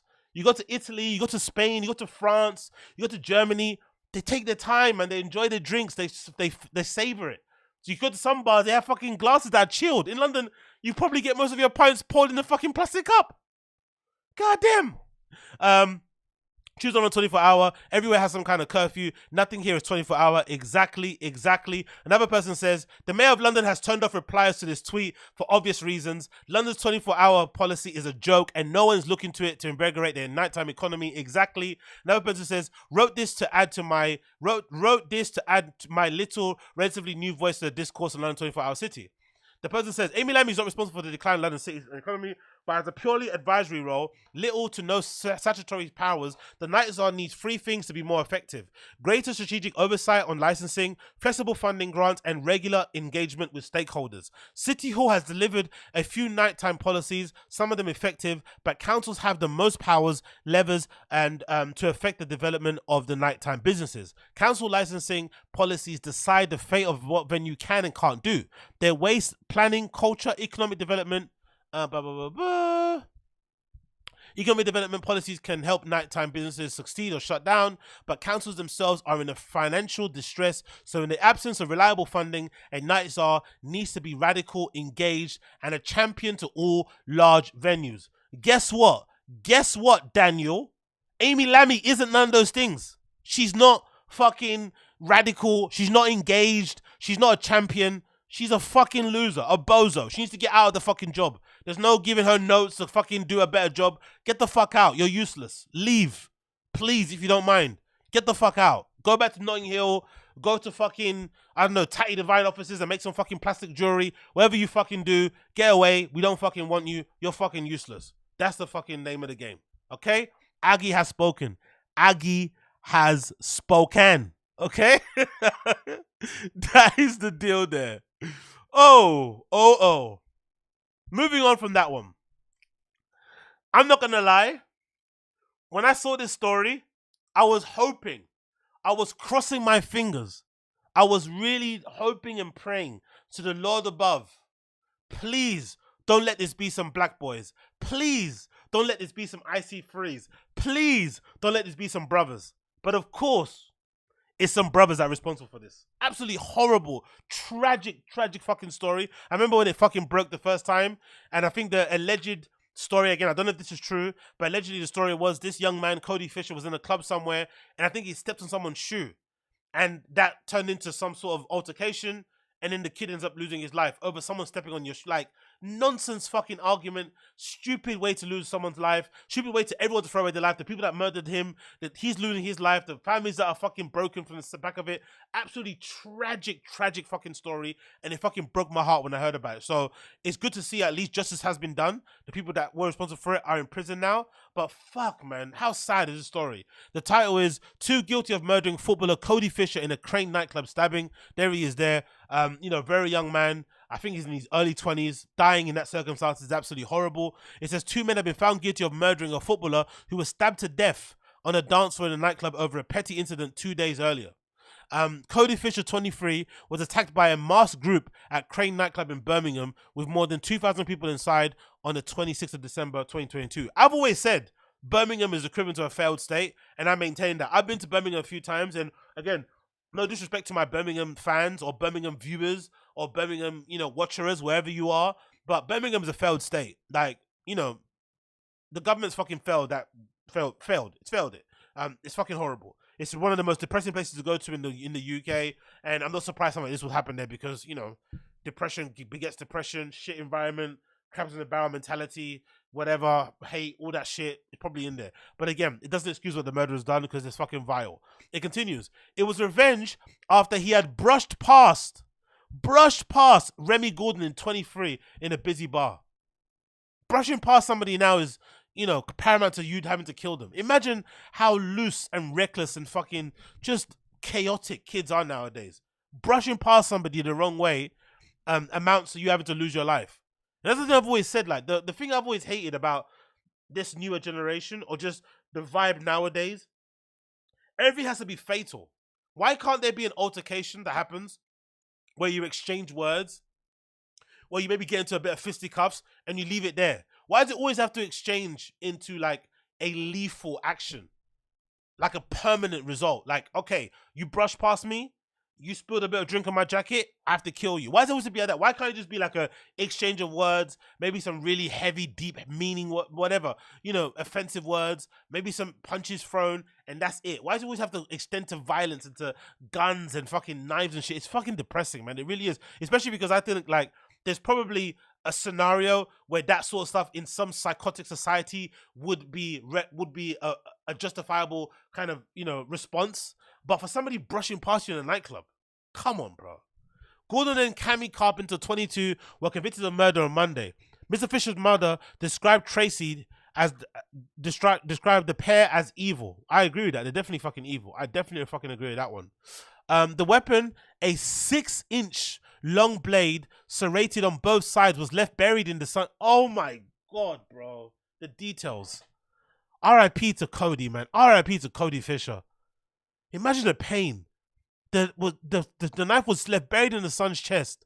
It's been smuggled into the club. Again, look at the security at these nightclubs. They search you like they're searching you through an airport, but somehow a kid's able to bring in a 6-inch long blade. Rambo fucking blade. Come on, man. It had been smuggled into the nightclub, the court heard, with the prosecutors describing the cursory security checks on the night. As well as being a semi-professional footballer, Mr. Fisher taught PE at the schools, and his mother said that he had loved teaching young children. He had more living to do, so much more love and kindness to give the world. A third defendant, Regan Anderson, 19, was found not guilty of murder after a 10-week trial. The CCTV footage shows the beat-up of the aftermath of Cody Fisher. It started in the pizza shop, of course. The court heard that Fisher made unavoidable contact with Gordon in a trivial incident in Pop World in Sully Hill in Christmas Eve, which led to him trying to track him down. They didn't even happen in the club. It happened outside the. Oh my god! They had to. It didn't even happen in the midst of the fucking booze, whatever ambiance. It happened after. They had to chase this guy down because he brushed past them. Prosecutor Michael Duck KC told jurors there was no doubt Gordon was looking for trouble, wanted Fisher to apologize and seek his forgiveness. But he was not going to apologize because he'd done nothing wrong, he said. Oh, no. So they're going to one of those altercation. You're not going to say sorry, not going to say sorry. Boom. Less than an hour after the encounter that night, Pop World, Gordon sent messages in Snapchat group saying he was in with several friends, appealing to help identify Mr. Fisher and threatened to shank him. Who knows this little peep squeak? He posted a photograph, arrow pointed to Fisher, along with the caption, "Man think he's bad. Pussy you, posh you." And again, look at the fucking perpetrators. What more needs to be said about that?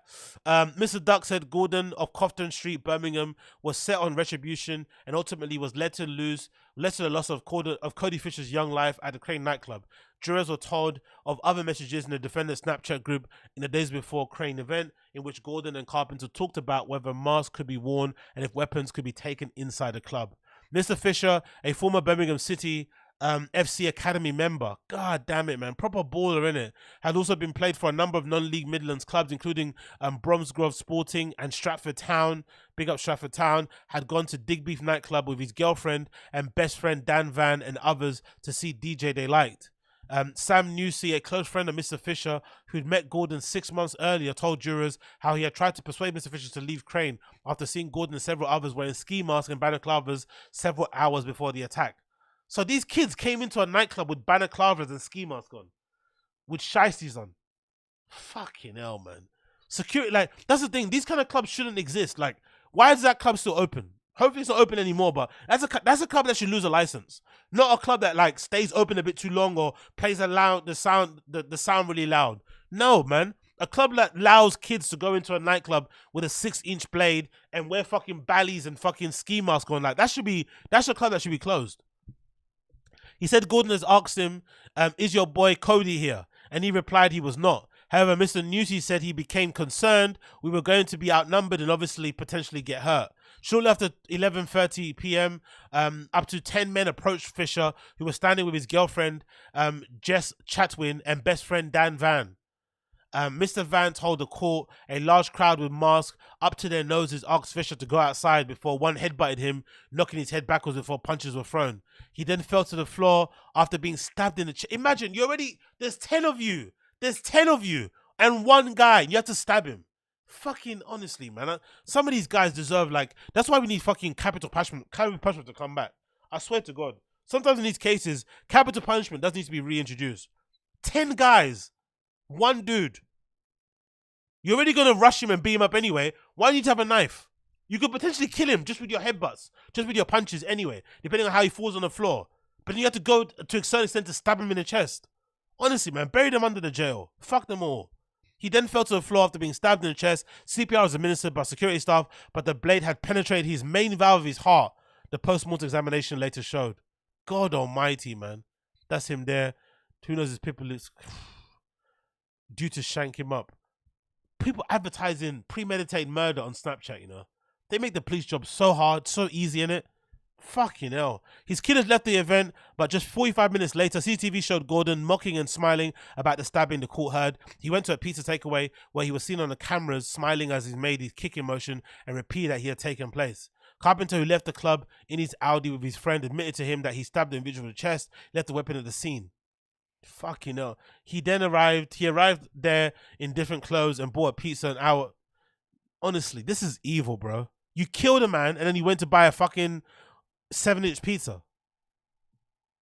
Nah, you deserve death. You deserve fucking death. Like, put you across the train tracks and run a train slow over your legs. And just keep moving your body incrementally up the fucking train tracks. Honestly.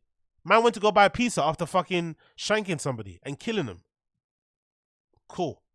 The group Snapchat also contained messages from the associates saying that the club had been taped off, and man says he's dead, with another replying, he is, good, he's defo dead. Trying to figure out how to get this in a good. Jesus Christ, bro. Mr. Newey, who had told jurors how Gordon had rung him after the stabbing, said during a 9-minute call, literally instantly, the first thing he said is, "I'm not going to lie. I just banged both your boys." Fucking hell. Mr. Gordon of Cofton Street said, "Just wrapped up Cody and wrapped up Dan, knocked them both out clean. They're not awake. The case was brought as a joint enterprise prosecution where more than one person could prosecute for a murder if they're involved and foreseen that Ms. Fisher had been seriously hurt." Yeah, I don't know, man. R.I.P. Cody Fisher. That's the only person that matters here. Fuck the fucking murderers. R.I.P. to Cody Fisher. Thoughts and feelings go out to his family. I can't imagine what they're fucking going through. Super young kid, super handsome, going through, still got his whole life ahead of him, playing football, helping out in the local school. Imagine all the kids that love him as well, who have kind of grown to, love him.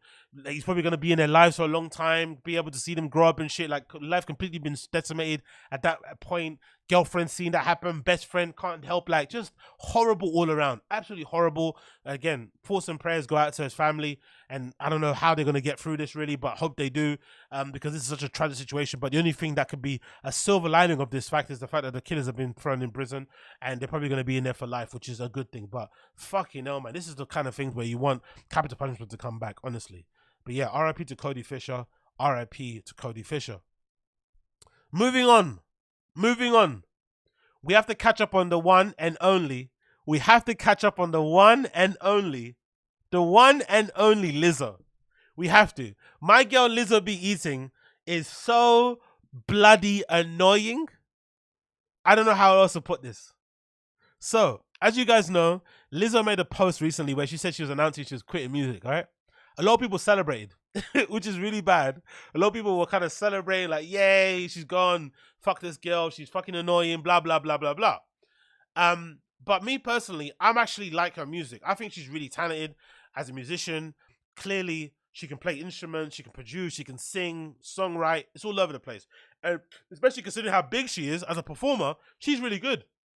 You watch some of her live shows, and she's fucking amazing on stage. Like, the kind of contrast between her and Summer Walker is fucking interesting, because she's probably got more talent in her left pinky than Summer Walker, but Summer Walker is, infinitely more popular and bigger star than she is. Whatever reason, who knows what the reason is. But a big part of why probably she hasn't resonated with people is that she has a very unlikable personality, which is really strange because usually people love big girls, right? They're usually kind of bubbly, fun, kind of carefree, whatever, but she has such a bad, reputation online and how she comes across. People kind of don't really find it hard to kind of root for her. And obviously recently it's become more difficult because of the case that's happened with her backup dancers, basically, putting out allegations there that she's a meanie, she's a bully, she fat shames, and she's definitely not the person that she kind of portrays to be online, which I think has done a lot more damage to her reputation than actually anything else. Because I think similar to Ellen DeGeneres, who kind of, existed a lot on that kind of, I'm this happy-go-lucky person, hugs. Even something like Oprah as well. I think even the Oprah thing with Taraji P. Henson, whatever. I think those type of people who kind of rely on being the like happy, nicey person, when it then gets revealed that they're not that person behind closed doors, it does do a real big number on their kind of, success or lack thereof, because, it's kind of, you feel like you kind of been lied to. And, I think with Lizzo, she hasn't really recovered from that still. Even though she did a good job in terms of like ignoring the counseling and just basically, being out there. I think she was the first person to do like Andrew Huberman, where she just kind of kept going out, kept being on social media like nothing changed, even though there was this massive fucking lawsuit about her kind of accusers going and interviewing on TMZ, all these articles. She didn't fucking care. She just kind of kept powering through. But I guess behind the scenes, it hasn't been working. That's probably still in the back of her head, the lawsuits or whatever, the controversy around that, the fact that she can't really speak to media without addressing that, the fact that the music isn't resonating, she's just not liking it. So she probably needs the attention. So she went online, said she's quitting music, but not even 24 hours later, I even said in a clip when I posted it the other day, when I spoke about it on the other podcast, I said, as much as I think this might be somewhat true, it also felt like a little bit of a cry for attention. Like, no one's talking about me. I'm not in a news cycle anymore. No one cares if I go out without any pants on. like whatever. No one's even talking about her fatness anymore because that was even a big thing. No one fucking cares. Everyone's kind of moved on from Lizzo. She kind of probably felt like she was out of the conversation. She just wanted to insert herself back in again. It's like crying. So not even 24 hours later, she's already getting online, copying pleas and trying to clarify what she meant when she said quit. She said quit on the fucking statement. It was pretty clear what she said, but now she wants to clarify and let us know that, hey, I'm not really quitting, guys. Don't worry. It's okay. It's like no one was worried. We didn't care. But this is Lizzo trying to explain to us why she said what she said and that she's not actually quitting. It's fucking hilarious. Let's play this clip for you.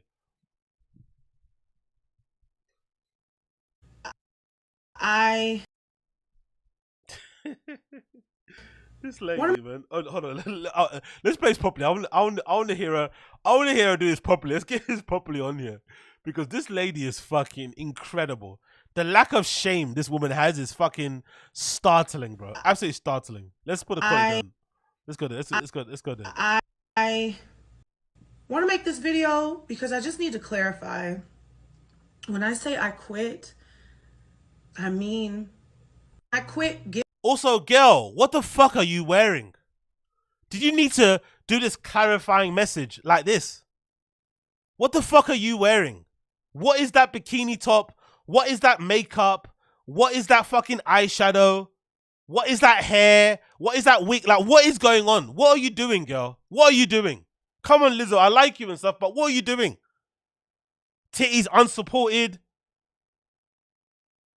Bikini up, like what is going on here? Why are you doing this to us? I want to clarify. Like, why are you wearing this and then you're clarifying this? Like, why? Come on, Lizzo, bro. Again, attention, like, the attention seeking is just incredible. And the funny thing about Lizzo is that she's actually talented. She doesn't need to do this. Like, oh no, you can do it, but back it up with the music. Like, it's just purely attention seeking. Look at me, look at me, look at me, look at me. But there's nothing to actually show from it. Put out a song, put out an album, put out an EP, music video, something, bro. No, let me just show you all this shit. Then you can comment on this. Then if people comment on that and they fat shame her and stuff, then she starts crying, then becomes a victim. Like, it's almost like she's giving you bait to like insult her so that she can have another thing to cry about. I'm the victim. Oh my God, what do you say about my boobs? What do you say about my fucking love handles? What do you say about my face? It's like, oh, get out of here, Liz. I like you, but you're exhausting, girl. You're fucking exhausting. Giving any negative energy attention. What I'm not going to quit is the joy of my life, which is making music, which is connecting. But you didn't say that in a statement, Lizzo. You probably went to, this Lizzo seems quite intelligent. She seems like she went to college. She seemed like she got probably good grades. She probably comes from a good family. You know how to use your words, Lizzo. Come on. You're not fucking Kodak Black. You know how to use your words. You didn't drop out of elementary school. Come on, bro. You didn't say you're quitting because you want to quit bad energy. You said you want to quit because you want to quit music. God damn it. Because I know I'm not alone.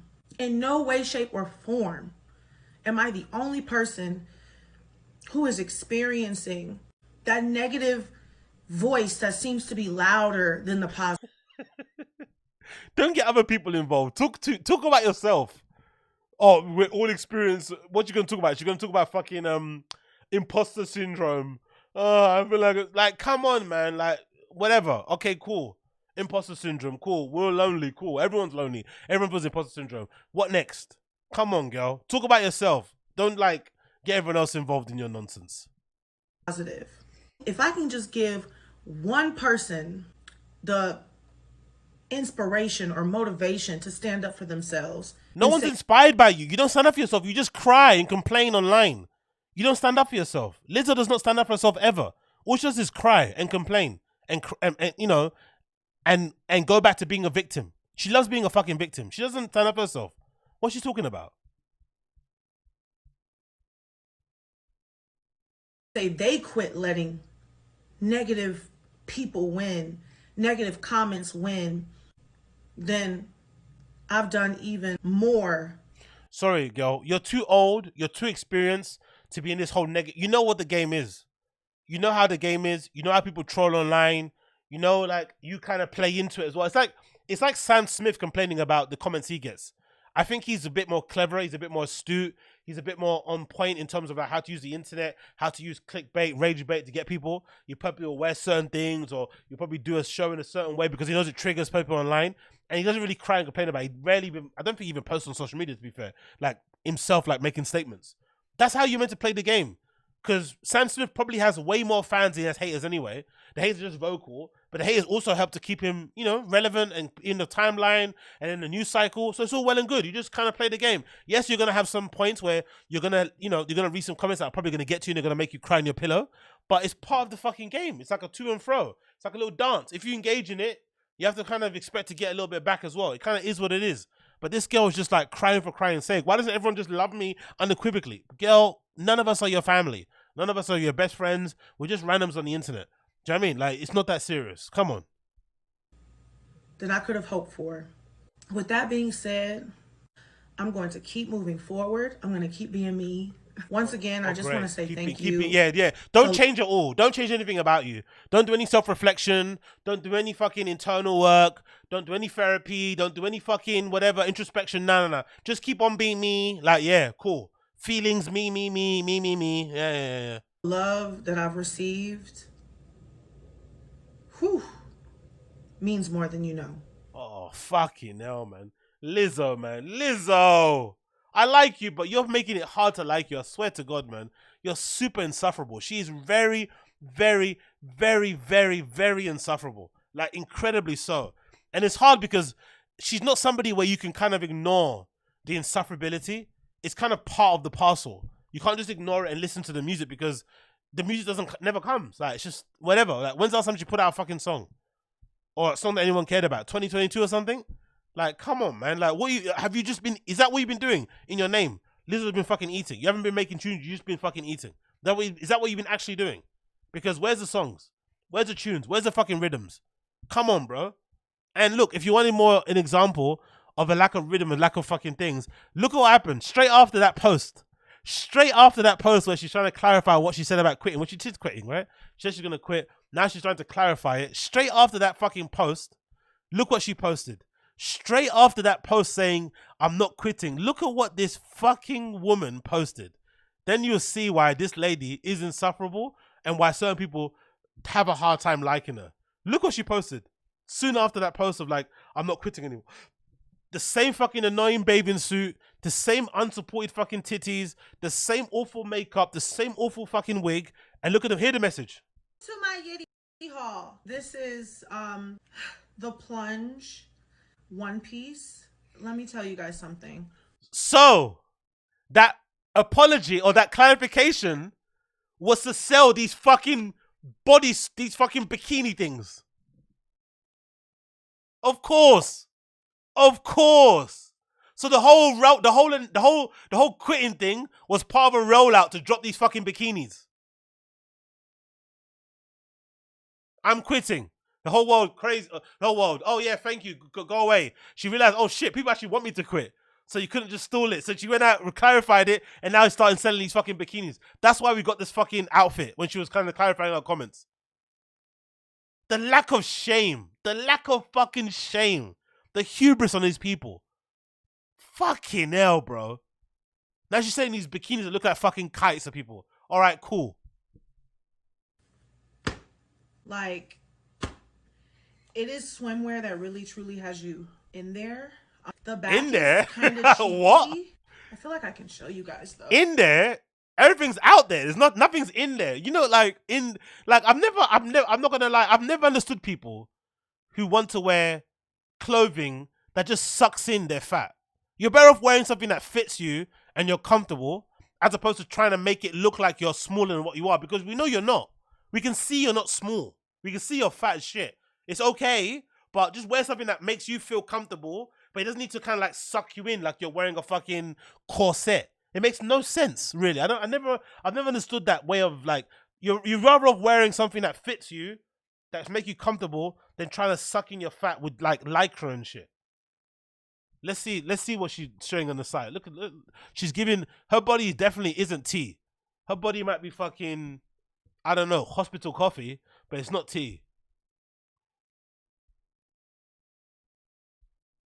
Oh, Yeah, the back is cheeky. It's not thongy. I love it, man. Her confidence is fucking supreme, though. Her confidence is supreme. Because in her head, she's fucking sweetie. Do you know what I mean? In her head, she's fucking sweetie. In her head, she's fucking, who am I trying to think of? She's fucking Tyler. Do you know what I mean? In her head, she's fucking Shensia. Like, in her head, she's fucking Ari. Do you know what I mean? Like, but God, look at the material.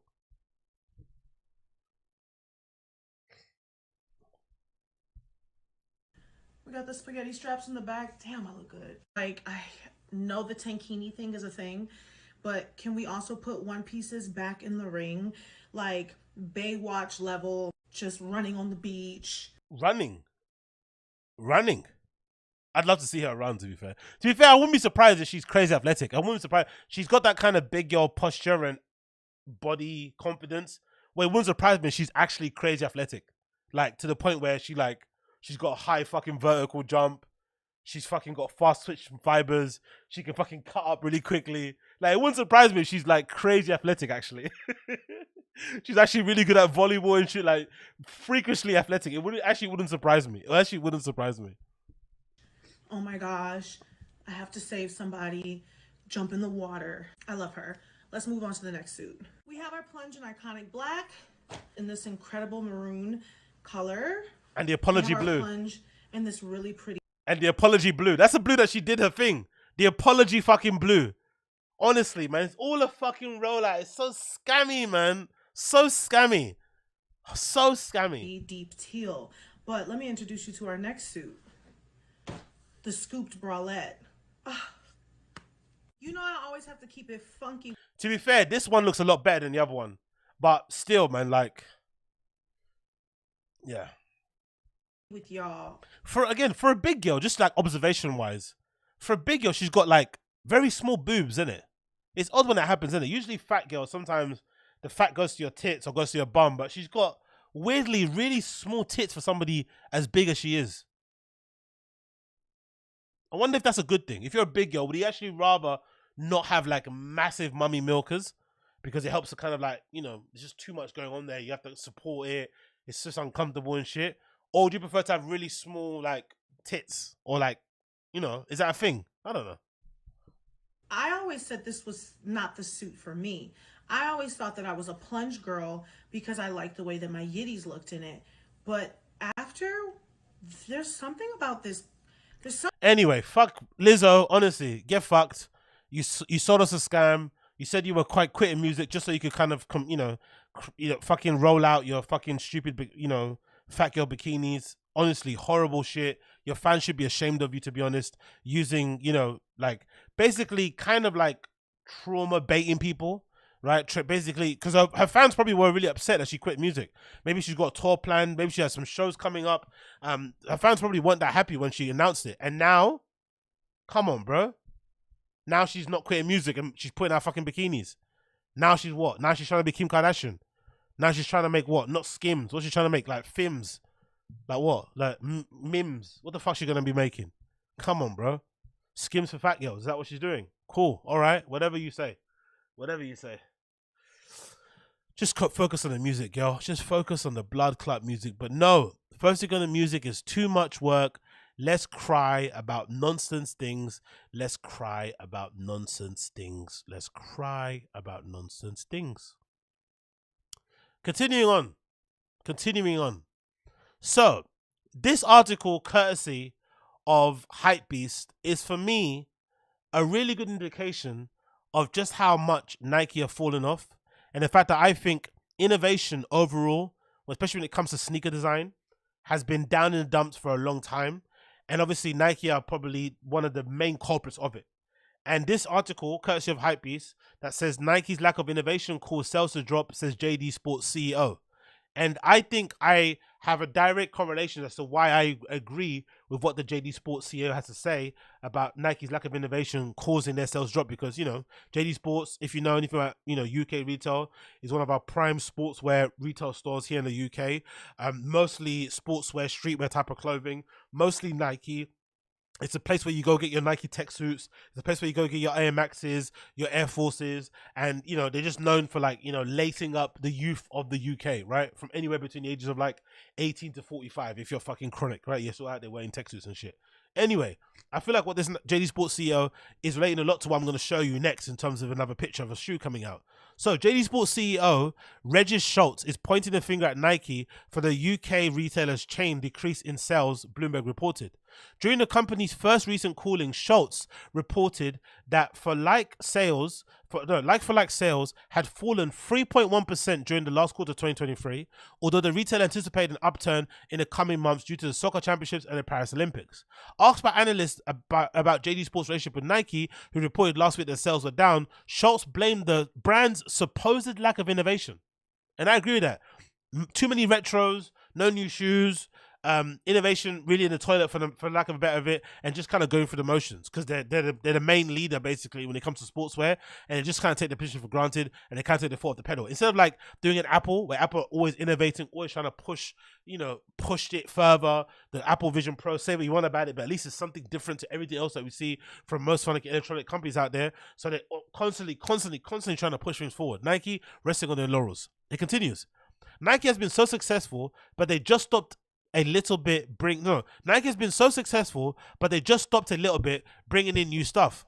At the same time, Adidas is doing very well. New Balance is doing very well. Exactly. I've noticed that too in the streets. I think most of you have noticed it too. If you live in a metropolitan city, you'll know that a lot of people are now wearing Adidas and New Balance. Like I've seen a lot more non-Nike shoes just walking around London than you would have seen maybe 10 years ago. There's more people just wearing other brands. Doesn't matter what brand it is, but the streets aren't dominated by just Nike anymore. There's other brands people want to wear, and they're proud to wear it. They're bringing out new innovative stuff. They're bringing out quality things. It's all well and good.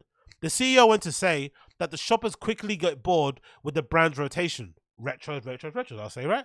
If you don't bring in new stuff, new product, new innovation, new color, I think the demand is suffering. Of course, especially JD Sports. Most of the stuff that they sell them is like gray, navy blue, black and white. Innovative silhouettes don't really exist, really. It's all the same retros, Air Force Ones, Air Max 90s, Air Max 95s, maybe Nike Air Max 270s and shit. Maybe now there's Nike Air Max DNs. Same nonsense. Now, why do I say this is definitely Nike's fault? Look at these new shoes, quote unquote new shoes that are coming out. Nike Air Max Tiempo, Nike Air Max Plus Tiempo, meant to be coming out later this year. That is not innovation. That is just a regular Nike Air Max Tiempo with basically a regular Nike Air Max Plus with a Tiempo soccer indoor shoe fucking flap, similar like to a Samba. That's basically what they've done. They've taken the same thing and obviously the same swoosh on a Tiempo and put it on a fucking Nike Air Max Plus. This is why Nike sales are slumping, because they're not innovating. And this is a really sad thing because Nike have some of the best product designers, industrial designers, shoe designers in the world working out in Oregon, but they're not doing anything. None of the stuff they're making is making it into production. All the stuff that gets made in innovation lab, where does that get put? Where does that get stored? Where does that get sold? That sneakers app in low quantities, it's not getting pushed out mass market wise. The retros that come out, they're not done to spec, they're done haphazardly. They're meant to be directed to sneakerheads, but they're not done in high quality or with a high level of attention to detail. The sneakerheads don't like it. They try to sell them to the mass audience. They don't like it either, and it fails. Like the Air Max Plus, right, or the Air Max Lite, sorry, which I still never will forgive Nike for. Nike ruined one of the greatest Nike Air Maxes ever in the history, Nike Air Max Lights, by making the retro absolutely terrible. I'll never forgive them for that.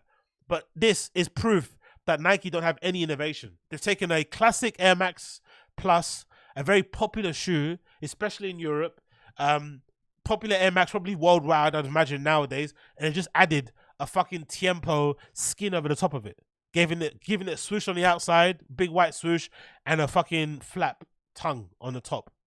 That's why the sales have gone down, because they're not innovating, not bringing anything new or fresh.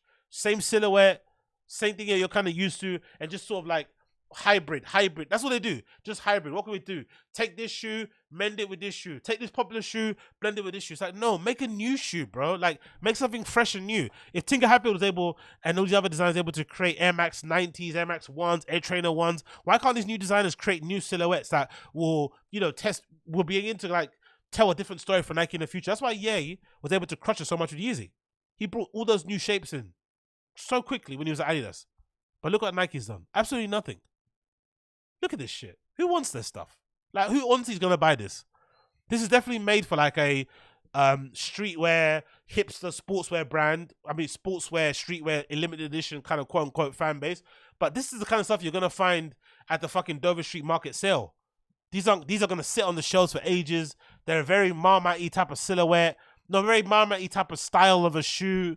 They're very dated. They're going to be dated very soon because they're probably trying to jump on the Samba trend and get a hold of that market. But even the Samba thing is kind of died out. These are terrible. These are absolutely terrible. So this is the reason why Nike sales have slumped and why JD Sports is complaining. So JD Sports is probably going to have more of an effect in changing the way Nike do their things because JD Sports is probably a really big account for Nike. So they're going to want to make them happy. But us sneakerheads that have been crying about these things, we're not really going to make any change. They're not going to listen to us. They're probably going to listen to JD Sports more than listen to us. That's a really depressing side of the whole thing. Do you know what I mean? That's a really depressing side of the whole thing. They're probably going to listen to JD Sports more. So we're probably going to get innovation through a GR store. A GR store is going to put pressure on Nike to innovate more, to take more risks, and that's going to then filter down into the limited edition kind of, sneakerhead world, which is weird because usually what's the other way around? Usually in sneaker industry, the limited edition shit is stuff that trickles down into the GR world, but now it's going to be the other way around. Absolutely wild things. But big up the JD Sports CEO. Big up him for fucking speaking the truth. Big up Regis Schultz. Big up him, the CEO of JD Sports. Again, a killer. Probably not sneaker, just a fucking, balls to the wall, super fucking businessman. And, he figured out pretty quickly that these motherfuckers just keep sending us the same fucking silhouette of shoes, the same Air Max, the same Air Max 90, the same Air Force Ones, the same shit every fucking year. Even the tech suit. That's not really changed that much. Innovation on the materials, I think a little bit. The color combinations, not very interesting, to be honest. Can you get Nike tech suits on ID yet? I don't really know. You should be able to. Considering how popular they are, you should be able to customize your Nike tech suit on fucking Nike ID. I'm not sure if you can do that just yet. It's fucking garbage, bro. It honestly is garbage. And it's sad to see because Nike at one point was the premier brand to wear, numero uno, but they're taking it off the pedal. They've let other brands come and take their spot. People are now wearing all manners of brands. Even people are wearing Asics now. People are wearing Diodoras. People are wearing Mizunos. People are wearing Mizunos now. Mizuno are doing actually a good job of retroing loads of cool shit. And now Nike are out here, putting together a fucking mix of a Tiempo and an Air Max Plus and thinking people are going to go crazy. Like, come on, bro. You're a bit late. So big up that fucking CEO from JD Sports for saying the truth. I really did appreciate him for speaking what he said because most likely people will listen to him. They won't listen to me. They'll listen to us fucking lowly sneakers on the social media, but they'll listen to probably someone like him. 100% of the way, they'll probably listen to him. So credit to him, credit to fucking him. Next on the list, last one before I leave you guys. Courtesy of Hypebeast regarding CLOT. So CLOT recently, the premier Chinese streetwear brand, global, founded by Edison Chen and his partner. I forgot his fucking name. It escaped me. I think it was a K or P. I forgot what his name is exactly was called. Nice guy as well. I think I spoke to him over email once, but his name escapes me. Please forgive me. But CLOT, premier fucking streetwear brand, been around for fucking ions ever since I've been buying shoes. Love the brand. Love Edison. Cool story. Always gives great interviews and really definitely a really nice guy. I met him once when I went to see the Virgil show, and he was very courteous, very polite, very nice, especially considering the level of clout he has. To be like that nice is really, not really common, especially if you're in the streetwear sneaker scene head. You know how these guys with like little bits of power, little bit of influence, little bit of status, like they're fucking egomaniacal. So the fact that, Edison Chen, this like well-established, clouted up, well-to-do, very successful, guy, influential person was able to be nice to me and just be cool, even though he didn't know who I was. I'm some random fucking skivvy just hanging around there. Says a lot about his character. They recently decided to leave Nike. Bit, tumultuous really, considering their history with Nike and all the legendary collaborations they've had over the years. And then decided to jump on to do collaborations with Adidas. At the time, I didn't really think it made a lot of sense because, CLOT is a Nike brand. Nike is CLOT. The collaborations are fucking legendary. Don't even need to talk about them too much, right? Yeah, the dragon shit. You know what it is. And they decided to link up to Adidas. The first efforts I've seen for Adidas aren't the greatest. I'm not really too fond of them. I don't really mind the Adidas superstars they've done with CLOT, where they've kind of got these ridge soles. They kind of got this really exaggerated like cut sole. It kind of looks like an Oxford.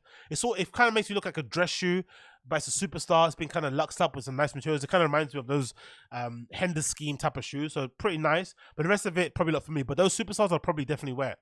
But now I'm starting to understand why CLOT collaborated with Adidas, why they left Nike to join Adidas. Because maybe the reason why they did it is because Adidas gives them more flexibility and more room to do interesting things, like release their own sneaker. So CLOT have designed their first ever inline sneaker called the Parabola. Now, don't get me wrong, it does look a bit similar or very close to an Air Force One. So it kind of lends back to their history of working with Nike and creating some legendary Air Force Ones. But this might be more of the reason of why they left Nike, or why they refused to maybe sign on with Nike to sign with Adidas, because maybe Adidas is giving them more room to do other things as opposed to just stick to only, because probably if you sign to Nike as a collaborative partner, maybe you're only allowed to just do footwear with them.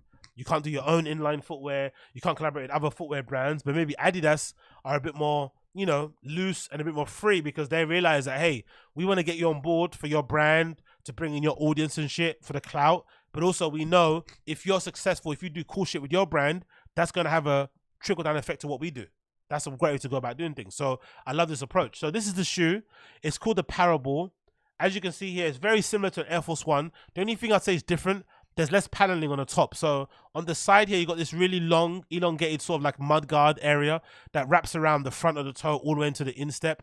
And then you've not got much else on the upper really. You got the main body. I don't think this is even a different panel. I think this is just a different stitch that holds the fucking heel cushioning. You got a nice heel tab there, and obviously the eyelet stays. But there's not much else, like uppers and sections here on the top. Just this one. It's basically, it kind of feels like there's like 4 pieces. Maybe there's 1, 2, 3, and then 4.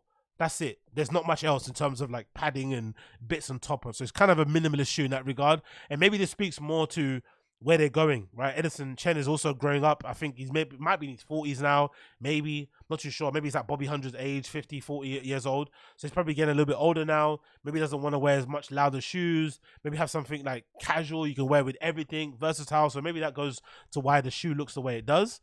So you got this all white design, crisp white, really big chunky outsole here, kind of split.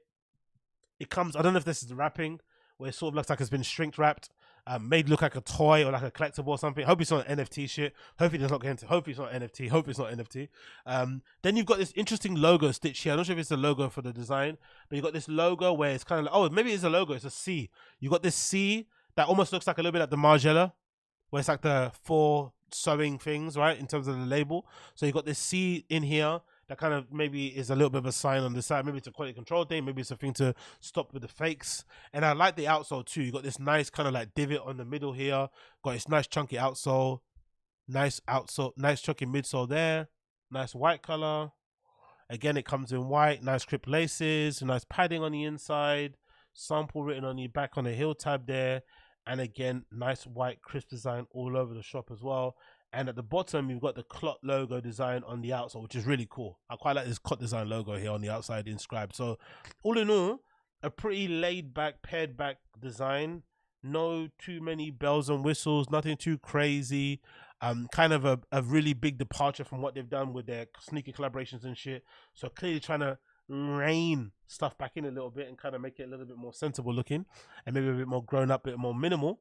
And maybe this is going to be the basis for like doing a bit more racier stuff later down the line, or maybe this is kind of like what they're going to be doing now. Maybe the clothing will be the racier stuff and then the footwear will just be a bit pared down, or maybe what they'll do, which is probably likely, put all the racier stuff into the Adidas collaborations and then do the inline shoes to be a bit more grown up. So you have 2 different options. If you want a CLOT design shoe that's a bit more limited, I guess, that's obviously lending to sneaker history and Nike and whatever, Adidas sort of stuff, whatever Adidas, you can go there. But if you want stuff that's a bit pared down, bit more grown up, bit more versatile, you can wear with, you know, your actual grown up stuff. Here you go. So I quite like it. I don't mind it, to be fair. Again, it's kind of got golf vibes about it, a bit mostly soccer shoes vibes about it.